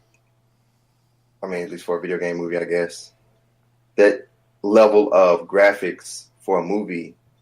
Because what was out graphically intense before Toy? Was it Toy? Was it out before Toy Story? After Toy Story? The Spirits Within? That was after Toy Story, I'm pretty sure. Okay. I guess the level of CGI that they could put on a movie like that was kind of impressive for back then. Oh, yeah, I remember definitely being impressed. I know Square spent a shit ton of money to make this thing. And it was it's like this pretty girl, but she's as dumb as rocks. It was like... Oh, a Mary Sue. Yeah. It's like once you get past how it looks, it was like, do you remember anything from... This something with Avatar. I think Avatar was much better in terms of story, but it wasn't... I think it had a lot of good ideas. Yeah, but Avatar. It wasn't... But it wasn't... It made all this money, but nobody seems to... It's not like an iconic movie people remember, I guess. It's that's the first movie you think about a lot of times. I felt like this Final Fantasy movie was kind of like... Well, it was definitely true to the Final Fantasy with having no connection to anything else in the series. Yeah, and I don't know if that was a bad or good thing. I mean, I didn't want a, what they eventually did, the Advent Children, but I think that went straight to DVD or whatever they had with Cloud. It was like answering the questions to Final Fantasy VII. I don't know if you ever saw that one. Parts. I like the action scenes, but it were kind of like, was this necessary? I saw that once too, and it's like... Well, 7's their most lucrative franchise, so it made sense that they would make something based on it. No, and I was cool with that. I'm just saying, it was like one of those things that was good. It was like a good idea on paper, Right. But again, it's one of those movies that didn't last long. It wasn't. I don't think it was bad. It was like a shit movie or anything. It just something that wasn't last long. Then sit. It's not something I think about really, unless I see Cloud or something like, oh yeah, Cloud had a movie once, but I don't really think much of it. Or if I'm talking about a video game movie, and even then, the first movie I think about is Mortal Kombat. I had to kind of really. Yeah, that seems to take the forefront for when you think of when people think of movies based off of video games. I had a Need for Speed movie with the guy from Walking Dead, Breaking Bad. Michael Cranston? No, the kid, the young guy. Oh, Jesse. I can't remember the guy's name. Yeah, the actor. Yeah, he was in right after that show ended. Bryan Cranston, but right after that movie ended, he did Need for. I'm sorry, that show. He did Need for Speed, and I don't know. I never saw it, but I wonder if it was trying to be like and that's what I was trying to mention when you see a movie. Okay, so the Fast and the Furious, to me, would have been a great Need for Speed franchise, I guess. Or like movies that had an idea before that. You're like, man, it'd be great. Video games based off of movies. Well, yeah. Yeah, that's a whole nother conversation. But no, what I'm saying, I guess I'm trying to see how I'm saying it. Like, have you ever seen a movie and like, man, this would be great? It has some similarities. I saw some horror movie once. It had some similarities to Silent Hill, and I was like, man, if only this was like, if Silent Hill was like I said, I like the first one, but it was some elements. Man, have you ever seen The Unborn? Yeah. I think there's some great ideas right there for a game. Right. Well, I guess I was thinking if there was no Silent Hill movie, this would have been a perfect Silent Hill movie, if that makes sense. Yeah. I think Fast and the Furious would have been a great Need for Speed movie if, Need for Speed were to ever make a movie. But I think when they did this one, it kind of felt like, well, we already got Need for Speed. I'm sorry, Fast and the Furious. I don't know if those movies, I don't know if it was similar to Fast and the Furious. I never saw it. So I'm just saying, it's some ideas I've seen in other movies that's kind of similar to a video game story. Mm-hmm. It seems like, man, that would have been the perfect movie for that particular game had they made that game. Well, there are certain series that have been successful based off of movies, certain game series, and this is where I struggle to think of one. Wait, repeat that again. My kid came and asked me something.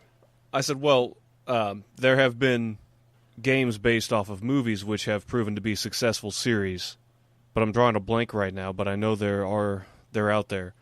So you saying there's games on movies that's successful? Well, the reverse of the whole conveison we're that actually is weird. having. Yeah, it seems weird like there are more games based off of movies that are successful than vice versa. Yeah. Now I don't know how successful Alien 3 was, but the game was actually better than the movie. I hated the movie, but I loved the game. Was that the one on Xbox that came out a couple of years ago? No, stealth horror game?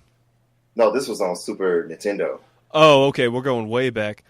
Yeah, I remember. Not Isolation. I'm talking about Isolation. Man, that was insane. I hear Soma is even more insane than that game. I don't know about that one. I've heard of it, but got that horror kind of spacey thing and first person thing going. What about Dead Space? That's what reminds me. The first two Dead Space are excellent. They did a cartoon adaptation of that, or anime style adaptation of that. Didn't they do an adaptation of Halo? Those are actually pretty good. I think that was like made for YouTube or some shit. Mm-hmm. Who did that? I can remember. I first saw them on YouTube, but I can't remember if they were from something.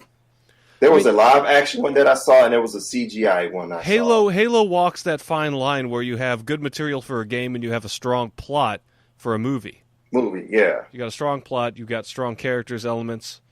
I imagine But it probably involved the Flood. But I feel like it only works good in animated form. Now, the movie one I saw was... Sorry. Go ahead, but I got to cut you off because I just remembered a strong game based off of a movie, GoldenEye. Oh, the one I've never... I'm sorry I had to do that to you. I just had to. The game I've never... The only person on the planet never played GoldenEye is... Yeah. Yeah, that's right. That's one. But it wasn't really so strong because of the plot or the movie it was based off of, just because of the mechanics of the game, the setup. It revolutionized third-person or first-person shooters. Mm-hmm. And I think that's where it gets strong. You have to find a strong element, not necessarily connected to what you're basing it off of. You just have to make it good. You can't be too reliant on what people want or what you think the fans or gamers want, because you're selling to a much broader audience, or at least you're usually trying to. Well, see, I'm different from that, because I've seen what they did with the Star Wars series, where they don't listen to fans, and they, attack people for criticizing their movie because they've destroyed the lore of it. I think there's a fine line between getting what the fans want, knowing that you got to expand to. I don't believe in shitting on the people that got you there. That's what I'm saying.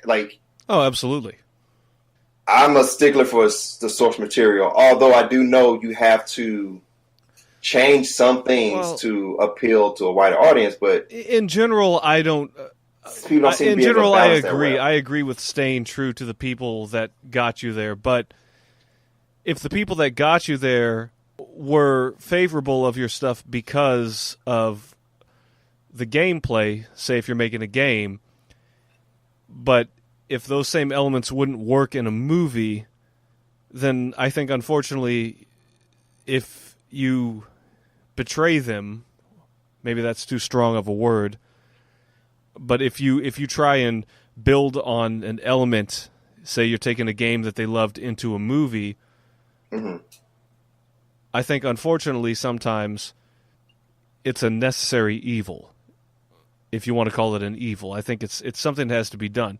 Now, yeah, you can argue, well, Doom, at least it had its first-person scene near the end of the movie, which was a shout-out to the fans. Mm-hmm. Personally, I think that if it works, it works, but if you can't always do that... Well, that's why I think video game movies... Then I just think sometimes it just has to be done. Shouldn't exist, in my opinion. Because it's hard... Hot take. Video game movies shouldn't exist. I think it's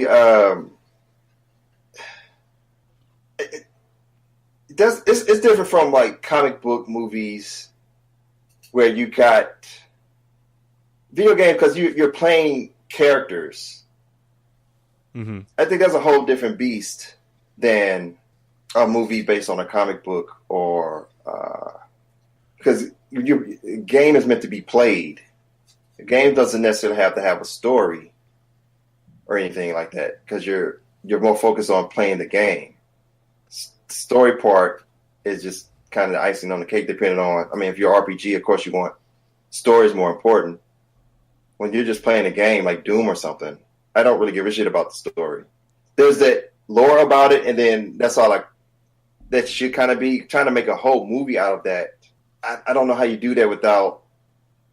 Now, I see what you're saying. Well, it's hard to cram a lot, like especially for the bigger plots, into a movie. I think it's hard to do that with a video game. Now, what they did with the live action Halo that I saw on YouTube was in a series where they had these kids that joined the academy or whatever to join Spartans or the Halo.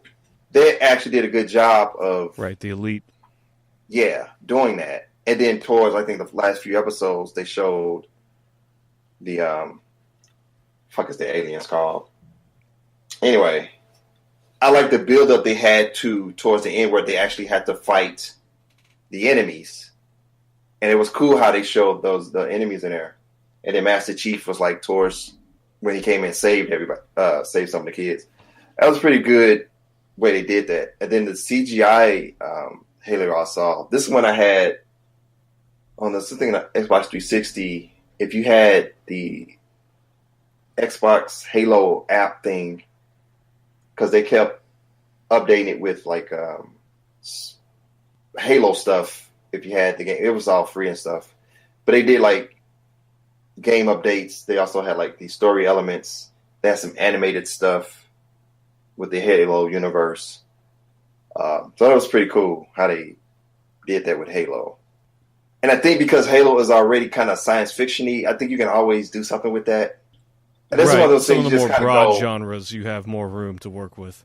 Yeah, I think if you have like, it just becomes the question: is it necessary? But if they can pull it off, and it had so many story elements to tell from the Halo universe, I think you can always do something with that. Street Fighter, no, it's a fighting game. It's too restricted.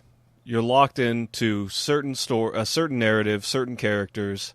I mean, and it's not to say that you couldn't broaden that, but the people didn't because they chose to try and stay loyal to the characters and the plot. But I prefer that. But again, it's just, I think because it's games, though, it's hard to pull off. I want it in my comic books, and if you're gonna do a comic book, I want it to stay to the source material. Right. If they did a Metal Gear Solid movie, I'm hoping that they will stick to the source material. Resident Evil kind of stayed with the source material. They did something else with it. I'm like, this is not how they. But right. It's one of those. Again, it's damn if you do, damn if you don't when it comes to those things. With as far as video game movies are concerned, it really depends on the franchise, I think.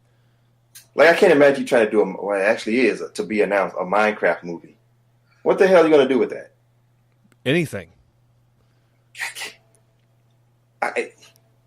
Anything. No. I mean, you could take the basic-ass plot of it fighting the dragon and work on that, or you could work a completely different plot around it, like some kids that go, I don't know, they get stuck in the Minecraft world, they're in a virtual reality simulator, maybe the characters in Minecraft suddenly become self-aware, and something completely ridiculous happens. I guess they can just make it a fun movie, I guess. Then you have, like... Yeah, I mean, why is the Angry Birds movie so successful? You had something that was so broad that you could do anything with it. And also, it was very kid-friendly. Kids love Angry Birds, girls love Angry Birds, but yeah. I guess well, then I don't understand how sometimes they make it work. Because you take Pirates of the Caribbean was based on a fucking ride. And it became a movie series, like really good movies. Right, one of the most successful series of all time. I don't know how they pulled it off, but they can't seem to, even when they have material to use with video games, they can't seem to do it right. Well, video game companies, I remember this is a quote from Uwe Boll, actually, one of his criticisms on video game movies. He seems to have some pretty decent insights into the industry, considering the guy has worked with 7, 8, 10 different movie adaptations on games. He said the big problem is that the game developers really don't have much involvement with the movie. They pretty much just outsource the IP to the production studios and say, okay, go ahead and do it. Mm. I think if video game producers were more hawkish with the people writing and making their movies, I think things would turn out better. And I think some of these movies only work well in animated form or CGI form. Like they did Ratchet and Clank had a movie when the game released on PS4 a couple of years ago. And it's weird too. Like you can have like the Transformers were toys. They made a movie out of that back in the day. One of my favorite movies ever. The 86 cartoon. Well, but then it's based on a cartoon, based on a toy. So you just took, I don't think that was that hard to do. You just take the cartoons and make it a movie out of it. So I don't think that was that hard to do. When we're trying to take something like Wing Commander, I mean, I kind of feel like, and I don't think I've seen it, so I don't know if it's. I wonder if it's like the last. What's that '80s movie? The Last Starfighter. Starfighter. Yeah. That's funny. I was just about to ask about movies that are loosely based around video games, whether it's video game culture or just based around like loose video game concepts, like Tron. I think when I saw, that's one of my favorite movies of all time. The first one, the one in the '80s. Yeah, I remember when video games back then. How popular were video games back then? Again, that's what's weird too. How back then nerd culture, if it was one, was so underground. They like you could not get a girlfriend. Like people were not into that stuff. Like it almost felt like you were. It was the same way. I don't remember. See, that's why by that time I was in college and stuff. So I don't know how much of it. I remember it being kind of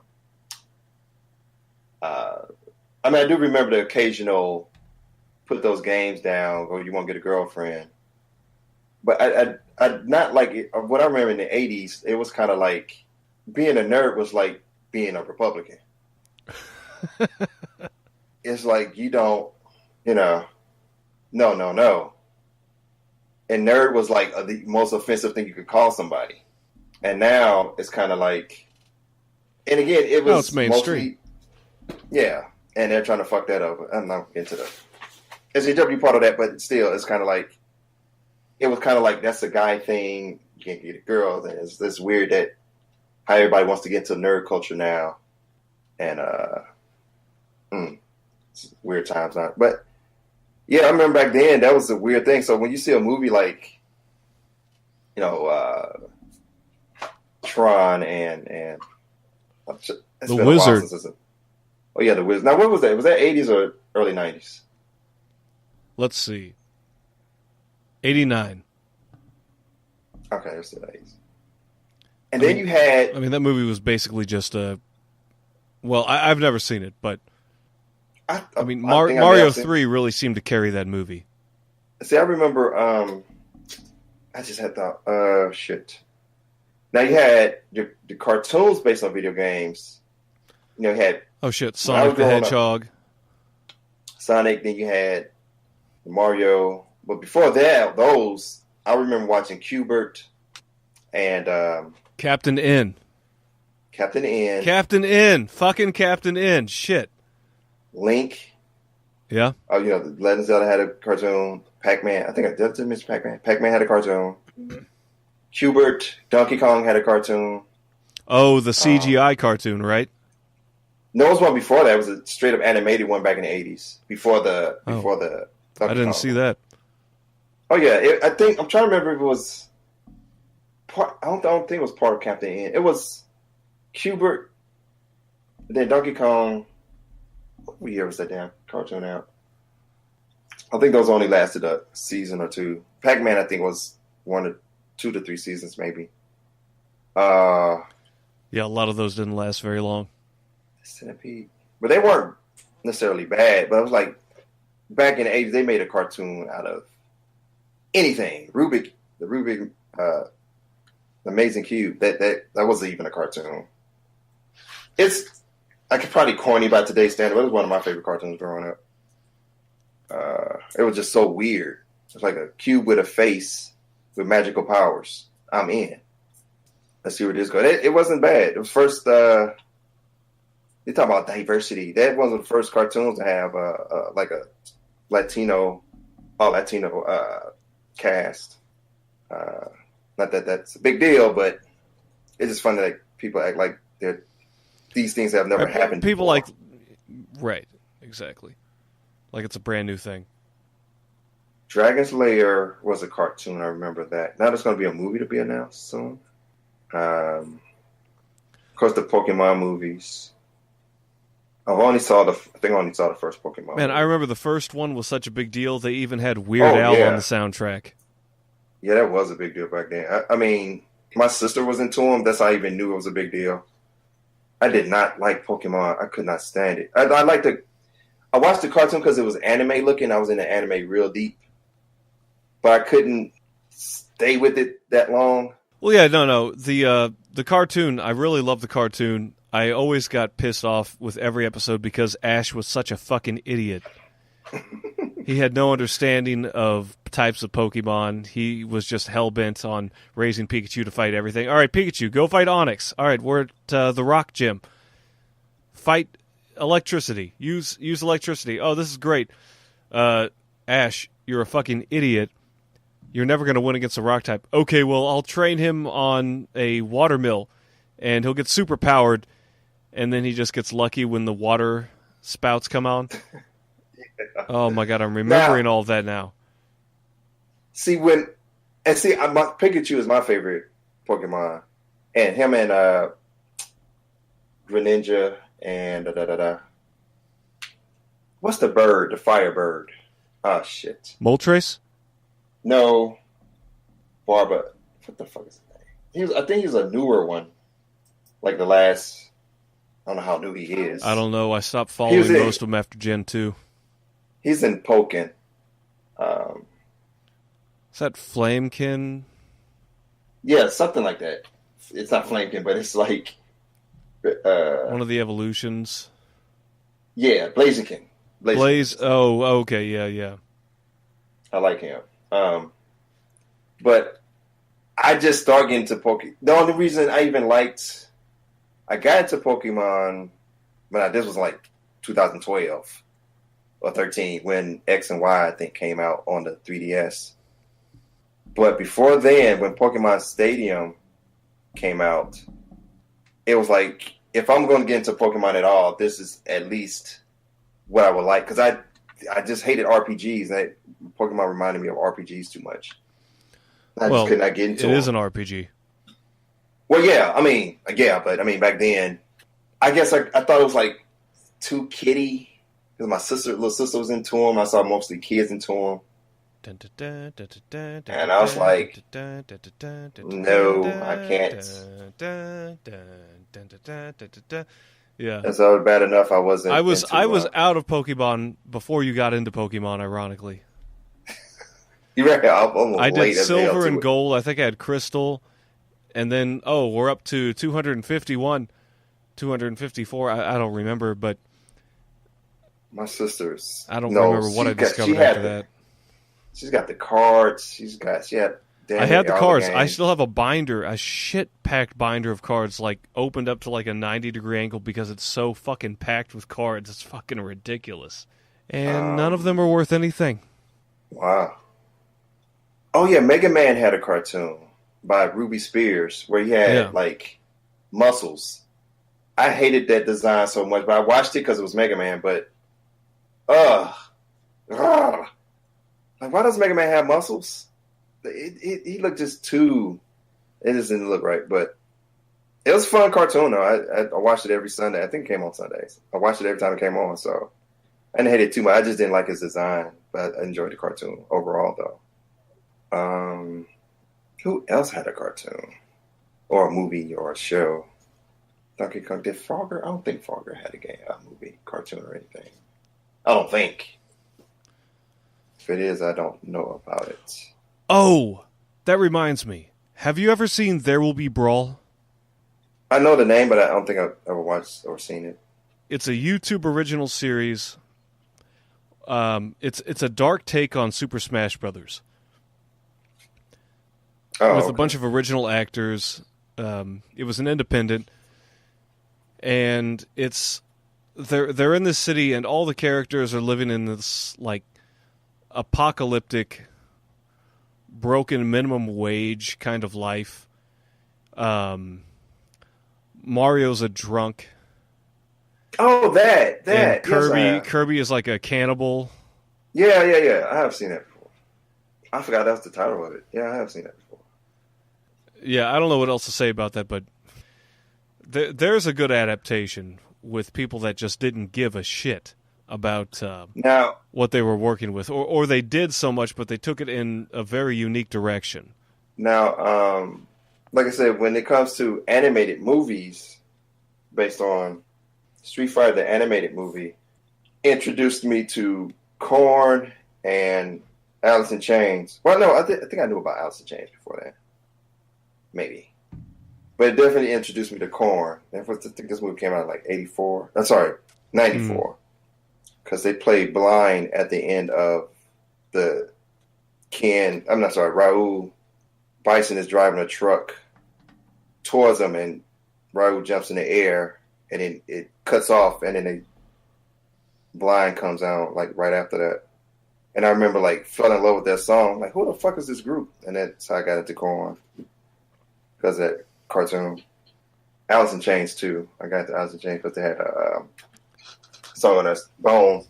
Bones was one of the songs they played in the movie. Yeah, apparently it's a very big market to get your songs in an animated video game movie. That's probably why AMVs got so big. You know, where dudes would take clips from animes and put songs over them, usually metal songs, rap songs. Oh, and I think Kate also discovered KMDF. I can never get that acronym correct. Is it KMDF or KMFDM? Yeah. Kill motherfucking Depeche Mode? Yeah. They had a song. I got into them because of the Street Fighter cartoon, too. Forgot about that. Yeah, them, too. They had quite a bit of... introduced me to a lot of music and artists because of a lot of it from cartoons and movies and games.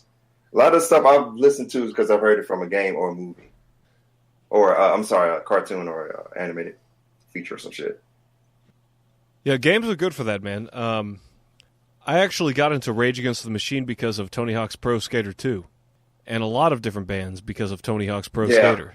Mm-hmm. Same here. Yeah, that was a really good cross promotion. You don't really see that. Do they make Tony Hawk games anymore?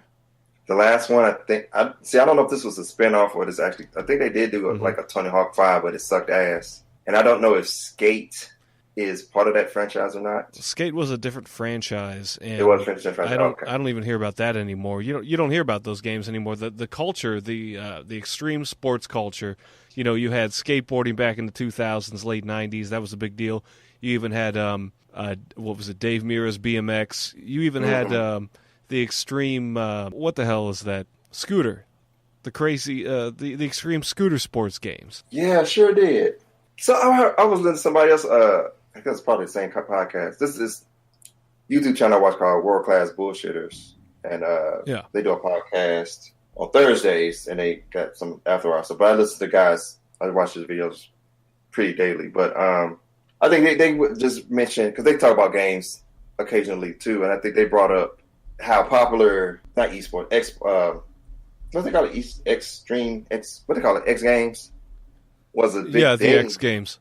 Yeah, it was a big thing. I think the last big thing I remember hearing was when Shaun White did he had his own game at some point. Oh yeah, the snowboarding games. The snowboarding game, yeah. I think SSX. The last one they did like recently was called Steep. STEEP. That came out like a year or two ago. But like skateboarding games and shit like that. I played the hell out of Tony Hawk. It was like 2 or 3. 1, 2, 3. I had 1, 2, 3. Thug. Whichever one had Darth Maul and Wolverine in it. Which one was that one? I think it was 3. I didn't have that version of it, but I think it was 3. Yeah, because Darth Maul. I had the first. I said the 2. I think I had 2 and 3. Because Darth Maul, I played. Man, he would do this. When you would skate on the edge of a platform, you can have his. He would twirl his dual blade lightsaber. It was so cool looking. That was so cool looking. I played the hell out of that game. Then that had to be quite a while ago if you're talking about Darth Maul. Yeah. This had to be like 2000, 2001. Man, I was just at a middle school. Yeah, I just started middle school when episode 1 came out. Damn. I've only seen it once. I saw it in theaters and I hated it. And I was a kid. You know, you would think, oh, he's gonna see the pod racing scene. The pod racing scene was cool. That still stands up. That's the part I hate the most. I mean, beyond that though, for me, everything else was 90% dialogue, talking about the background plot. For somebody my age, I didn't care. And okay, let's see, the scene with Obi-Wan, Qui-Gon Jinn, and Darth Maul at the end, the fight scene, that was cool. That's the one thing I walk away from that movie with. But I can't remember anything except for maybe that quote that Yoda had, anger leads to suffering. That was pretty much it. I remember when Yoda said, I think he's too old. I'm like, what? I was mad that Darth Maul wasn't in it enough. Right. He just had a couple scenes, mostly where he was just talking, in the shadows. But I overall did not hate it. I hated part 2 for sure. 3 is the best out of them. Yeah, agreed. Part 3 is the best. And I think I didn't hear any outrage about Jar Jar until I'm like, because he didn't bother me that much at all, really. I was like, I accept that he's supposed to be a comedy relief, and I kind of left it at that. Oh, he annoyed the shit out of me. People annoyed like hell. I'm like, really? Like universally, I'm like, like GoldenEye. I was the only one annoyed by Jar Jar or the Ewoks. I didn't hate. Well, I never had a problem with the Ewoks, but I can get why people would. But I think part of that is because I didn't grow up during the time when that series was hot, when it was coming out. Mm-hmm. So that's probably what looking back, and probably younger people now looking back probably look at Jar Jar probably more leniently. But yeah, I just find Jar Jar annoying, and that was, it was 11-year-old me watching the movie, and just not getting down with the character. God, how old was I back then? Oh my God, I'm old. Yeah, I was still in college longer than I should have, but I ended up getting out. I think I graduated like the following year. But, oh man, late 90s. Last thing I remember about the late 90s, I feel like the 90s didn't kick off for me till like 95. Well, and yeah, it's like any decade. A lot of it's like a bleed over from the last decade. I'm going to call it quits at this point. Yep, I'm going to get something to eat. Yeah, that's a good idea. So then I will say this is Zuve. That's Zuve for the hearing impaired. What? Wait, was it? I'm trying to think. Was that a joke in there somewhere? Well, yeah, because people don't know how to spell Zuve. Zuve. No, you said for the hearing. What is that? Zoom? Zuve? You said Zuve? You said Zuve? For the hearing impaired. Yeah, because I spelled it out. I've never spelled it out. Motherfuckers need to know my name. Motherfuckers better recognize Phantom Outlaw. People know Phantom Outlaw. They know what that is. They know how that's spelled. All right. Well. All right. Yeah. I'm going to call it a day. All right, man. So this is Zuve saying, just fucking do it. It's Phantom Outlaw saying, be nice to each other. And the rest will follow, I guess. And drink something alcoholic. But don't drive. That's all I got. Yeah. But I have nothing. Drink in a place. Don't drive the car out of that place. Give it a day. Wake up next morning. Everything's awful. But hey, you're not drunk. Or do pizza, alcohol in the video game. The Holy Trinity. Yeah, and see how, do the drinking every time Mario kills a turtle. I don't know. You get drunk before the end of stage 1. I know. All right, so give it a shot. And maybe make a movie based on that. Right. A video game drinking game movie. And it'll be called Heist. All right. Till next time. All right.